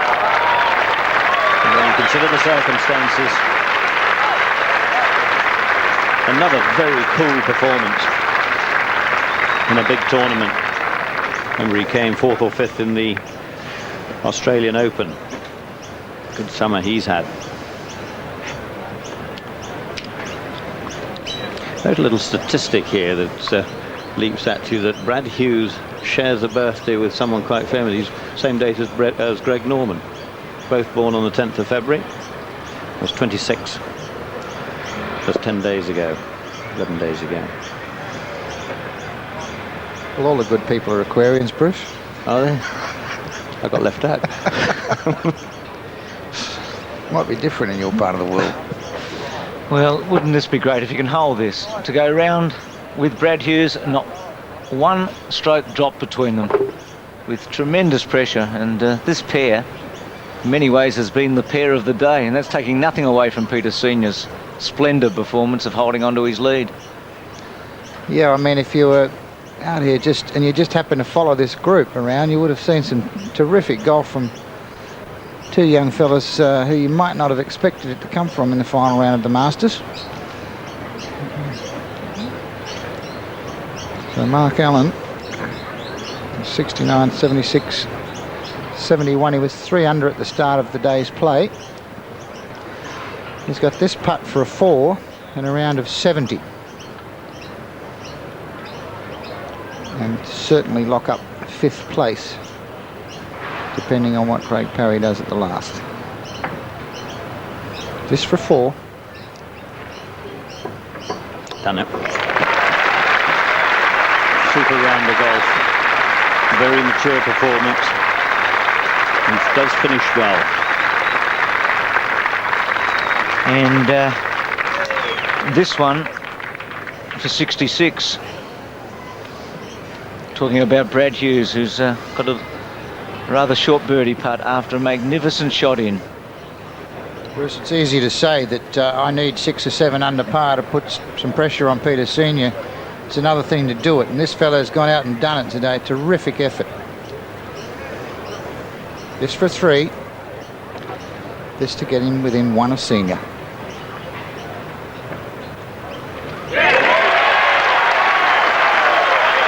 What a very, very fine performance.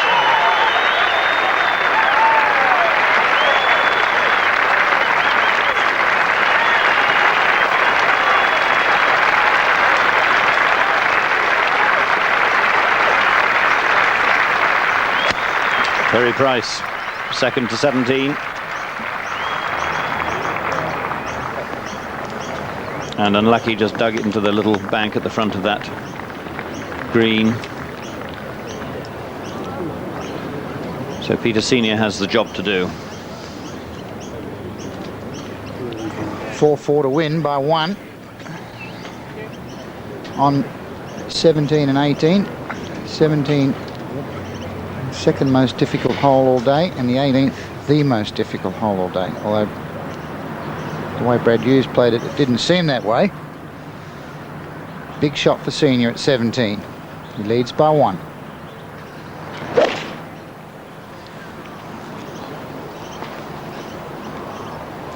It's a 3-iron he's hit. Yeah, good shot. Safely on the putting surface. Only 3 birdies at this hole all day, and before Hughes played the last, only 4 birdies at the last. Testimony to the quality of his play. Well, it's a big, big hole, Bruce, and the pin all the way in the back left section of the green, 29 metres on. I would suggest that's the reason, to get the ball all the way back to that flag. Parry second to the last.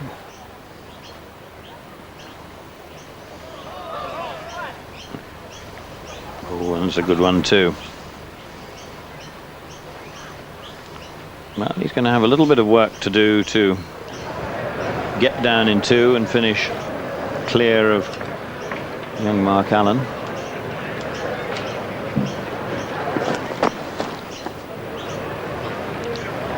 Five iron for Norman.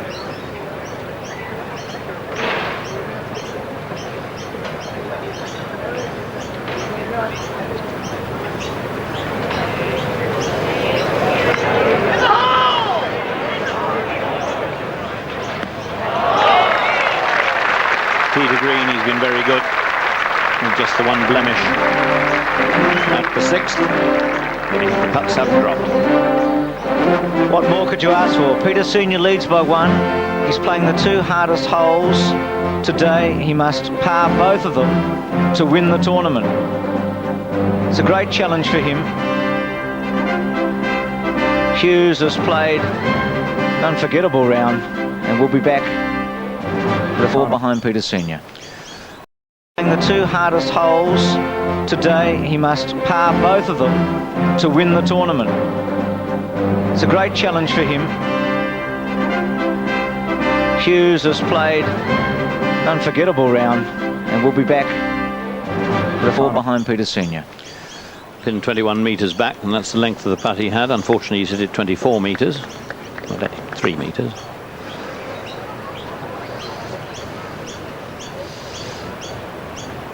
Craig Parry just off the putting surface at the back of the 18th. This putt for 3. Off the fringe grass down onto the slicker putting surface. Well, just a little bit of work to do. Mark Allen wouldn't want to wish him any bad luck, but feels he needs the money more. Probably feels like he could do with the money a bit more than Craig Parry. Now, big putt for Senior. Can he put this stone dead? Right next to the cup. Or in.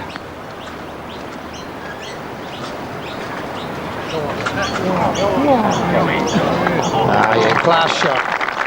Classy putt from Peter Senior.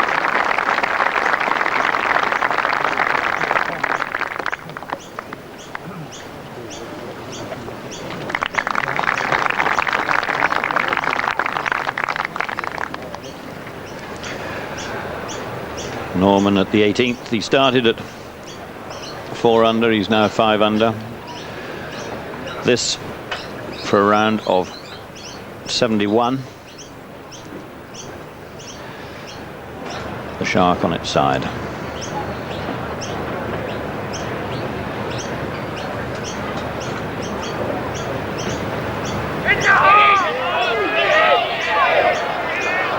Sums up the day, that putt. It's a 72, 71, 74, 70, 72.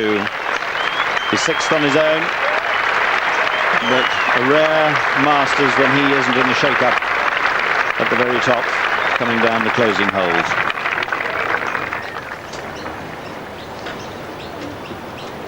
Terry Price, par putt at 17.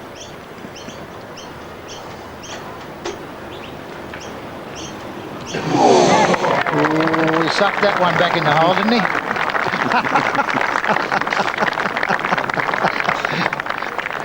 He knows the significance of it. A bogey here and that tough 18th to come. A few dollars at stake. And this for 4th place for Craig Parry. At least 4th anyway. But he's got that, the defending champion. It's been a very good performance, led on the first day. And finished today with a 70. 7 under, so Terry Price is 1 in front of him, but the real story is at the top. Peter Senior needing to par the final hole to win the Masters for the 2nd time. And remember, this is the only man who's won it more than once, Greg Norman. There's not been many opportunities for anyone else to get on the board. And here is Senior, last hole, 4 to win.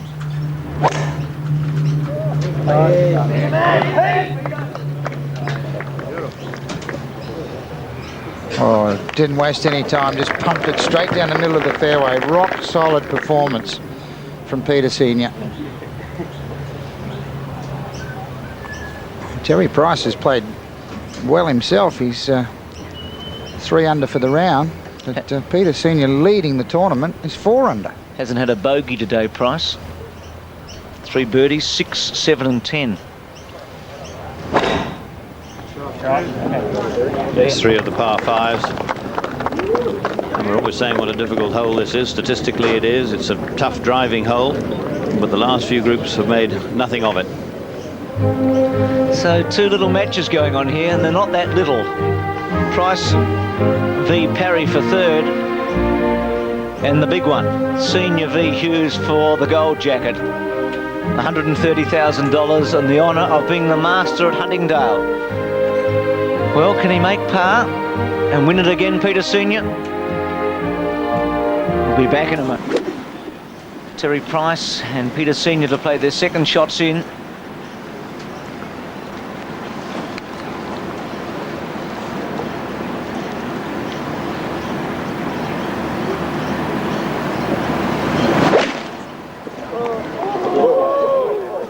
Oohs and ahs.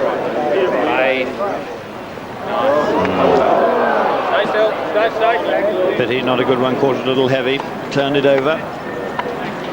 And now an awkward bunker shot. He's kicking himself for being a little aggressive. Peter Senior and Jeff Flanagan's down there. What club, Jeff? Would you believe, Jack, a 5-iron? I've worked it at 210 to the flag, into the breeze. The 5-iron is so pumped, and it's straight at it, Jack. It's maybe 7 metres right. Hold it back, please. Hold it back. Just what the doctor ordered.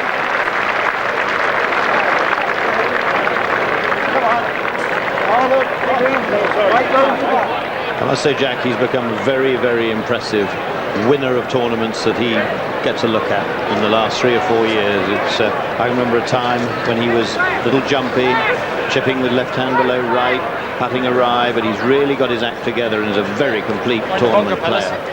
Yeah, well, I remember Greg Norman saying that he was the most improved player in the world a couple of years ago, and he's just gone on from there. And when you think this fella's won 9 tournaments internationally the last 3 years, and he did exactly this at the Vines a couple of weeks ago. The opposition came at him and he had all the answers, and it's just been terrific golf. Rock solid under pressure. It's a scene befitting the major event, isn't it? Thousands of people, and they're cheering a great champion. We're saying it's a formality that he'll make 2 from here, but you would feel that the hardest bit's over with.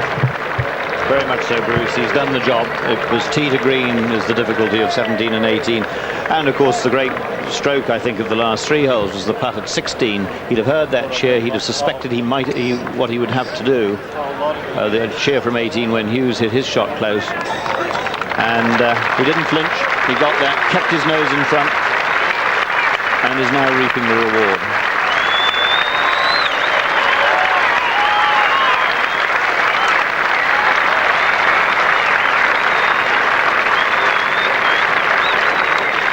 Well, you could say that he's timed his run perfectly, and he's just experienced one of the joys of a champion golfer, to walk on the 18th in a winning position, having the crowd celebrate with him. So 2 to get down, and Terry Price, we shouldn't forget, has some work to do to try and hold 3rd place in the bunker. I'd rather suspect that going out there today, Peter Senior may have thought the charge would have come from Norman, but it come from a Probably someone he didn't suspect. Brad Hughes.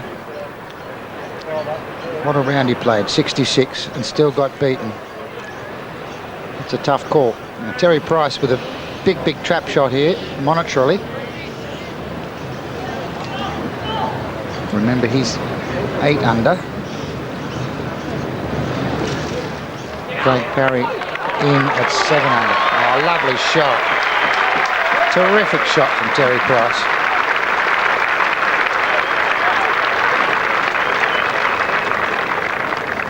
Symbolic of the standard of play today all round from the leaders. But I think it's the manner in which what you might have called at the beginning of today, the lesser lights have played under the circumstances, the second biggest tournament in the Australian calendar, and all the big names of Australian golf around them. Two lads who don't travel abroad that much, play the other circuits, might have been intimidated by the international stars coming by, and they played beautifully, quite beautifully. Senior needing to get down in 2 to win the gold jacket for the second time. Brad Hughes looking on. He shot 66 today, 7 birdies, faultless round. Now, Senior doesn't want any heroics here. He doesn't want to rush this 4 feet past. You saw what a good fist he made of the 17th.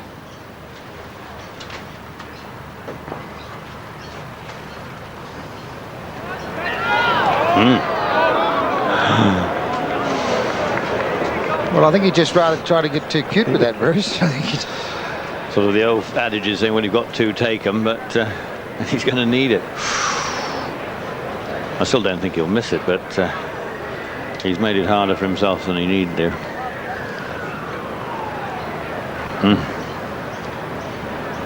Well, he takes a deep breath,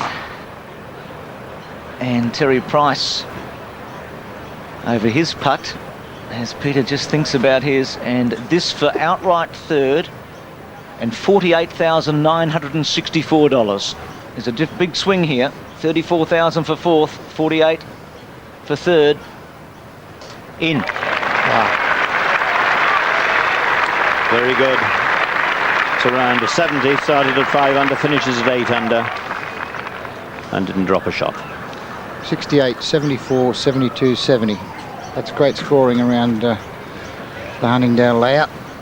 Not good enough, but a terrific performance from Terry Price, who's really come into his own in the last couple of years. The biggest victory so far, the Malaysian Masters at the end of last year. Well, Bruce, you wanted to back him to hold this putt if he to win the tournament. Upset for a moment, something in the crowd, somebody saying something, the galleries. Remember, he started the day like this on his very first shot, upset. Yeah, well, I mean, I think the least they could do is be quiet while he putts. Brad Hughes watches on anxiously with Mum in the background there. This to win the Masters. No.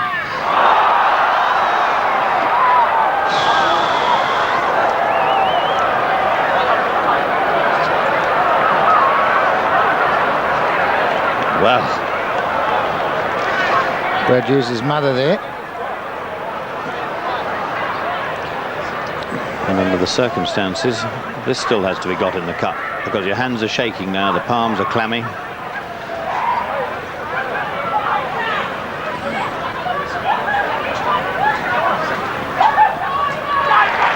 It's a playoff, and they'll go to the 17th for sudden death. What a grandstand finish. You wouldn't have, well, believed it really after he played the second shot in. Well, Bruce, it's a classic case there of never give a sucker an even break. I think Senior tried to be too cute with his first putt. Come up a metre short and missed the putt to win the tournament. So Peter Senior finishes with a 70, which is 11 under, the same score of Brad Hughes, who had 66 today. And the momentum has suddenly shifted, hasn't it, from this man to the other. I know they start again at all square, but for Peter Senior, what must be running through his mind at this very moment? Crowds and galleries moving from 18 to 17 adjacent. A dramatic moment on a dramatic day. Yes, he's still got to check his card. He's got to gather his thoughts. He's experienced enough to handle it, but it was a enormous blow to his confidence to take 3 putts from no more than 20 feet. Flashes all in the face. Well, it was the hardest hole, they said today, and it proved that for Peter Senior.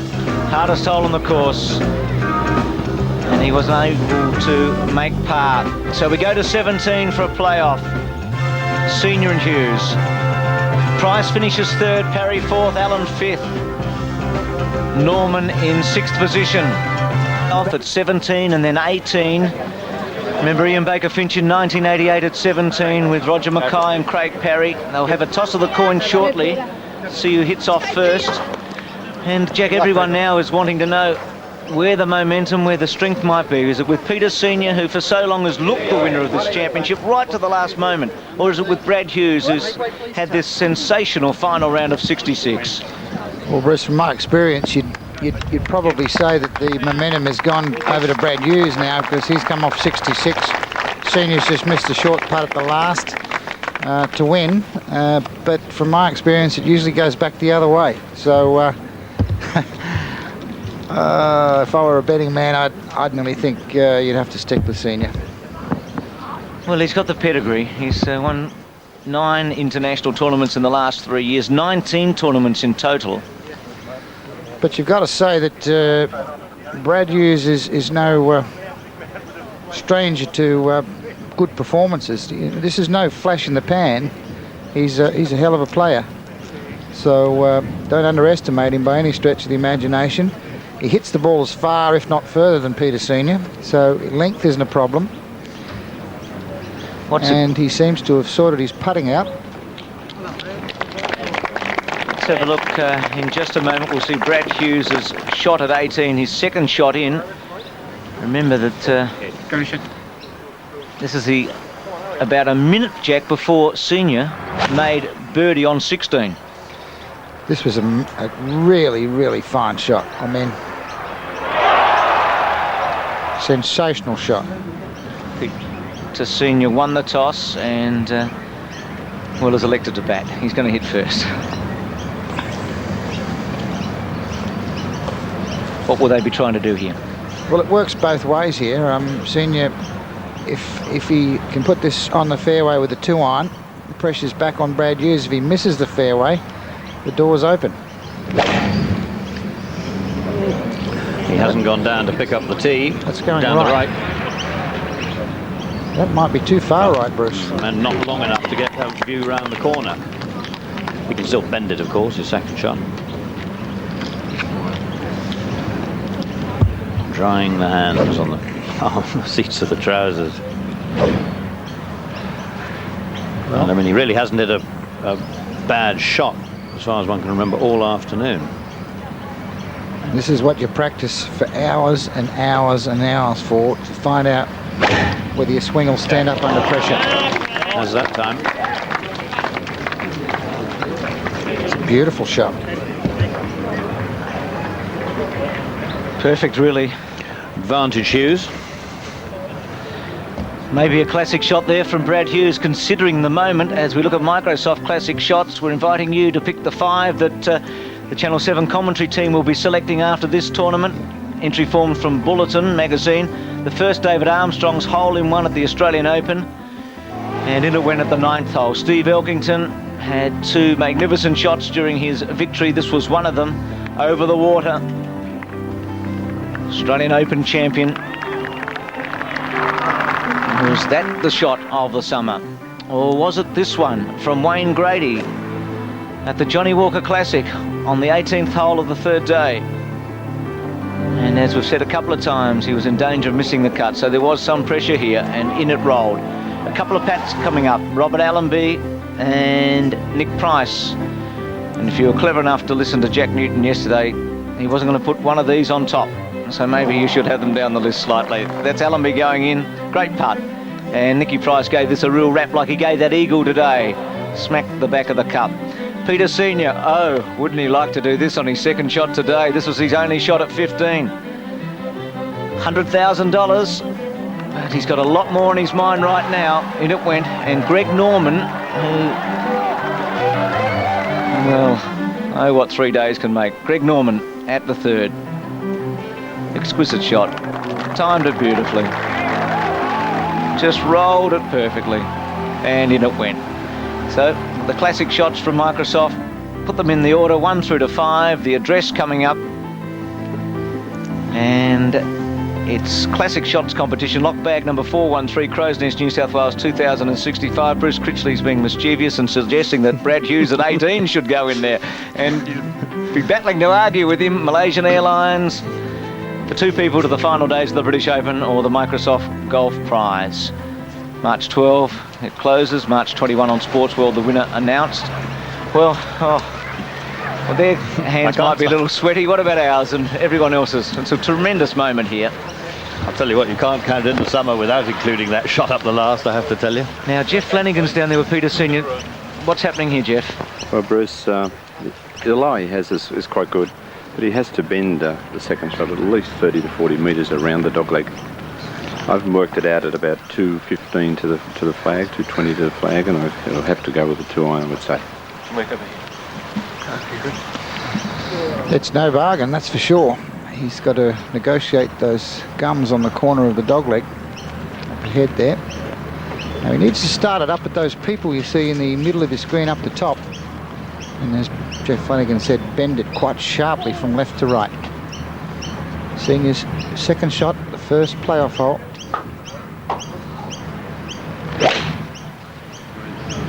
Beautiful smooth swing, just leaking up to the right of the green now. Well, unfortunately missed the green.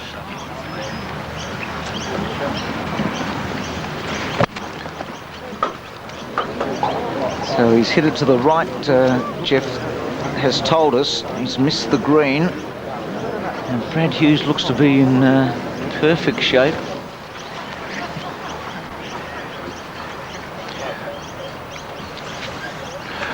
Peter Senior's ball here is in the front left bunker. And out of sight from our cameras, now Hughes. Let that go a bit to the right, methinks. Oh, what a great bounce. What a great bounce.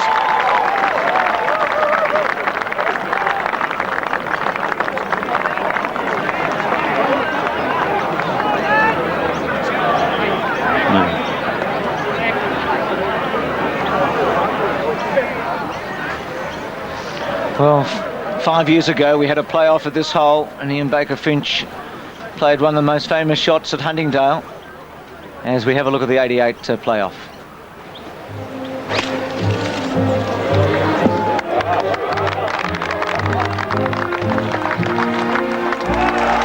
It's a great shot. A great shot.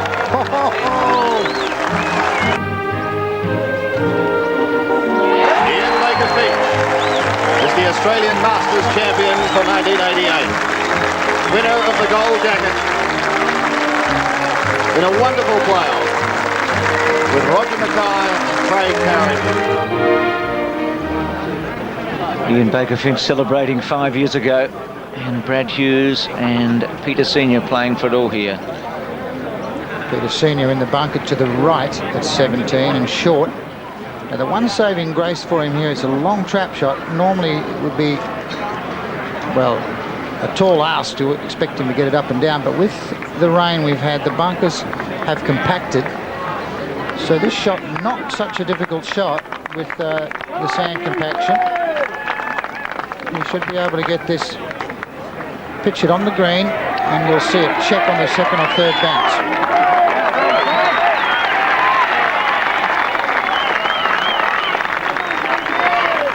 So Peter Senior now, who looked invincible at one stage, really now has it all to do. And the problem he's got here is, apart from getting the ball out of the bunker, he's got quite a lot of dead ground between the edge of the bunker and the fringe or the putting surface on the green. What is going on here? Some of these people are carrying on like pork chops.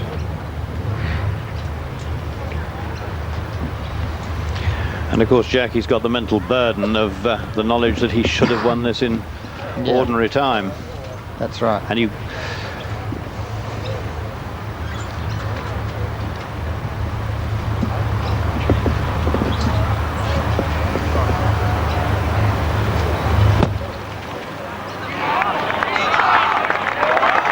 Great shot. Terrific shot from Peter Senior.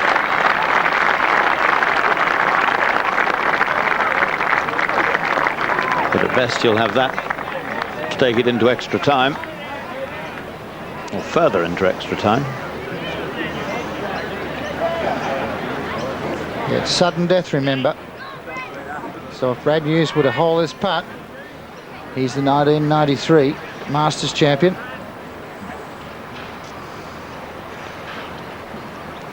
I like the way he's really concentrated well today, Bruce. He's really knuckled down, and you can see it in his face. He wants it. He wants it badly. And has been prepared to risk going for it. But I don't think this will go a metre past the hole, trying to do it in one go. Well, nevertheless, this for the title.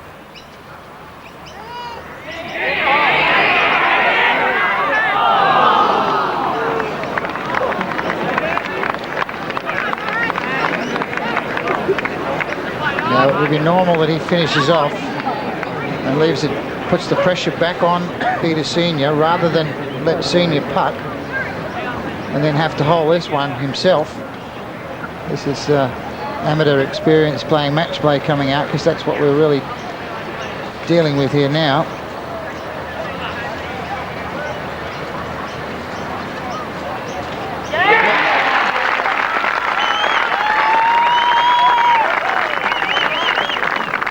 He's had no practice with that weapon, and he only took it on about a week or two ago. I think it might be a permanent fixture, don't you, Bruce? Yeah, it'll be used next week anyway. Well, these are the putts that you'd back Senior on 99 times out of 100. You would have done. That's right, until 10 minutes ago. Is it maybe a fraction longer than the one he missed at 18? I think you'll get this one, Bruce. I think it's a fraction easier too.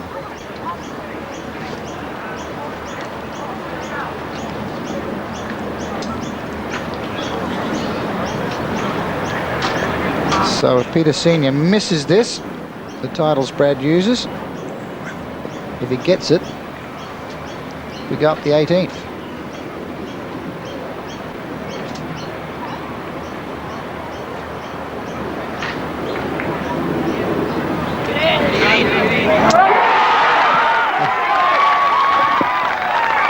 We have a new master.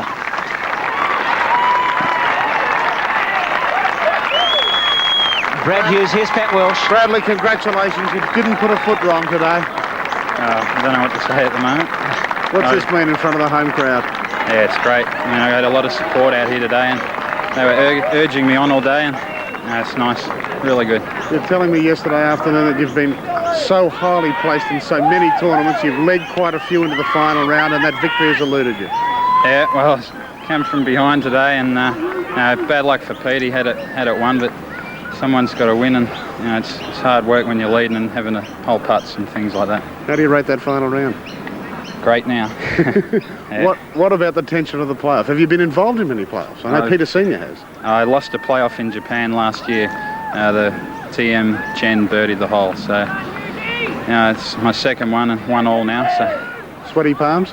I've actually felt pretty good. I'll don't know at the moment. We'll see how I go when I get the jacket on. You've had great support from your family. They've been around you all week, haven't you? Yeah, they've been here all week, running around the fairways and urging me on. So it's good for them, I think, as well. Yeah, emotional moment for you this afternoon. Yeah, I'll be right. Now, I understand there may have been a couple of wagers on you too at fairly long odds before the tournament started. Well, I went into Tabaret on Tuesday and I saw myself at 50 to 1, so I put $100 on it. And you've got about a $130,000 cheque to collect up on the 18th very shortly. Yeah, thanks a lot, Pat. Ta. Brad, congratulations. A great round today and a really tense and thrilling win in the playoff over a great player. Thank you. Brad Hughes, well done. The new Masters champion. Pat Welsh with Brad Hughes. What a dramatic finale to the 1993 Microsoft Australian Masters. Hughes winning in a playoff from Peter Senior and Terry Price in third placing. Back with the presentation at Huntingdale in just a moment. After a front 9 of 40, America's Mark O'Meara rose to the occasion here at Huntingdale back in 1986 with 2 eagles on the back 9. The American would win the Australian Masters, defeating Australia's David Graham. The tradition continues. Brad Hughes has won the 93 Masters on the first hole of a sudden death playoff from Peter Senior. Incredible that Peter Senior should miss a short putt at the last and miss another short one at the first extra hole. And Brad Hughes deservedly winning, finishing with a 66. Now here's Bruce McAvaney. Yes, thanks very much, Drew. Great galleries here and a tremendous finish with Brad Hughes winning in a playoff. It's with pleasure now that I introduce Frank Williams, the co-founder of the Masters and general manager of IMG Melbourne. Frank.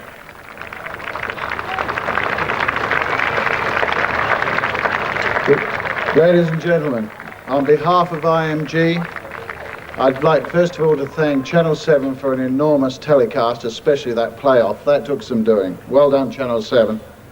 John Spencer, thank you for preparing such a wonderful championship golf course. Thanks to the record crowds, all you lovely people. And let's hope the tradition continues. But last by no means least, Brad Hughes, well done.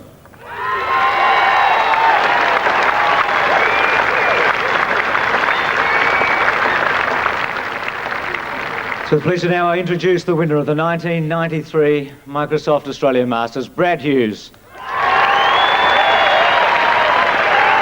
And I invite the captain of Huntingdale Golf Club, Tony Reedy, to present Brad with the gold jacket that goes with the championship. Tony.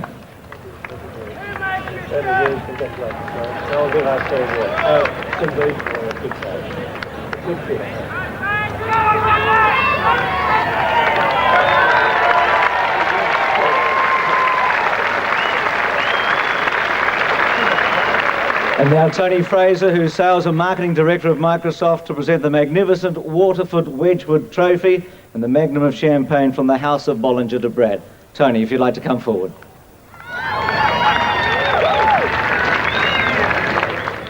Thank you, Frank. On behalf of Microsoft, I'd like to congratulate Brad Hughes for an outstanding performance in winning the 1993 Microsoft Australian Masters. In addition, I'd like to congratulate Peter Senior for providing us with such an exciting finish.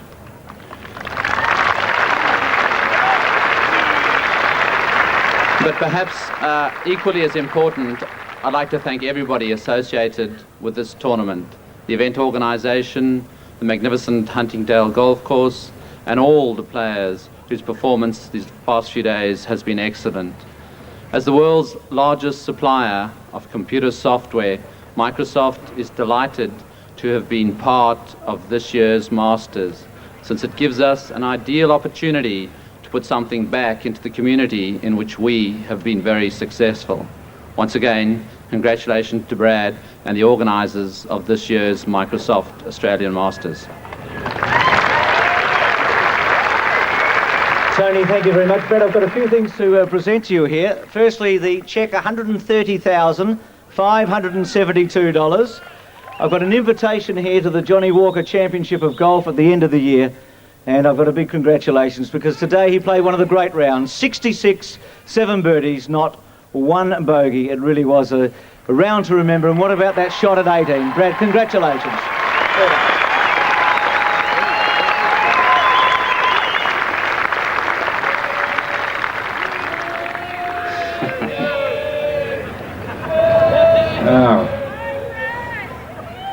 I'd like to thank everyone for coming out and supporting me today. I had a lot of friends there yelling out and screaming and carrying on, and they were all a part of it. To Huntingdale and every organiser of this event, I think it's the best event in Australia and I enjoy playing here every year, and to top it off with a win is something I never thought of. But commiserations to Peter. He had a great day. I'm sorry I had to jump out of the pack, but that's the way it goes. A bit lost now. Remember the bet? I'd like to thank Tabaret for having me at 50 to 1 on Tuesday.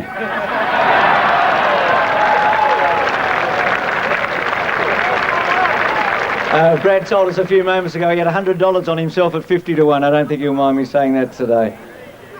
Well, Peter Senior, commiserations in many ways today. You played like a champion all day. There had to be a runner-up, unfortunately. Congratulations on a wonderful performance. Would you like to come forward and receive the runners-up cheque, and also a cheque, Peter, for $100,000 from Microsoft for that hole-in-one on the first day.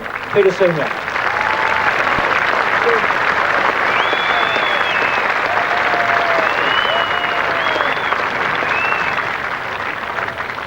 Ladies and gentlemen, I'd just like to thank everybody who was involved in running of the tournament. To Microsoft for the little bonus, thanks very much. To Bradley especially, he shot a very good score today, and he's a well-deserved winner. To everybody else, I hope you enjoyed yourself. Thanks for coming out and supporting the tournament, and I'll be back next year. Thank you. Well done, Peter.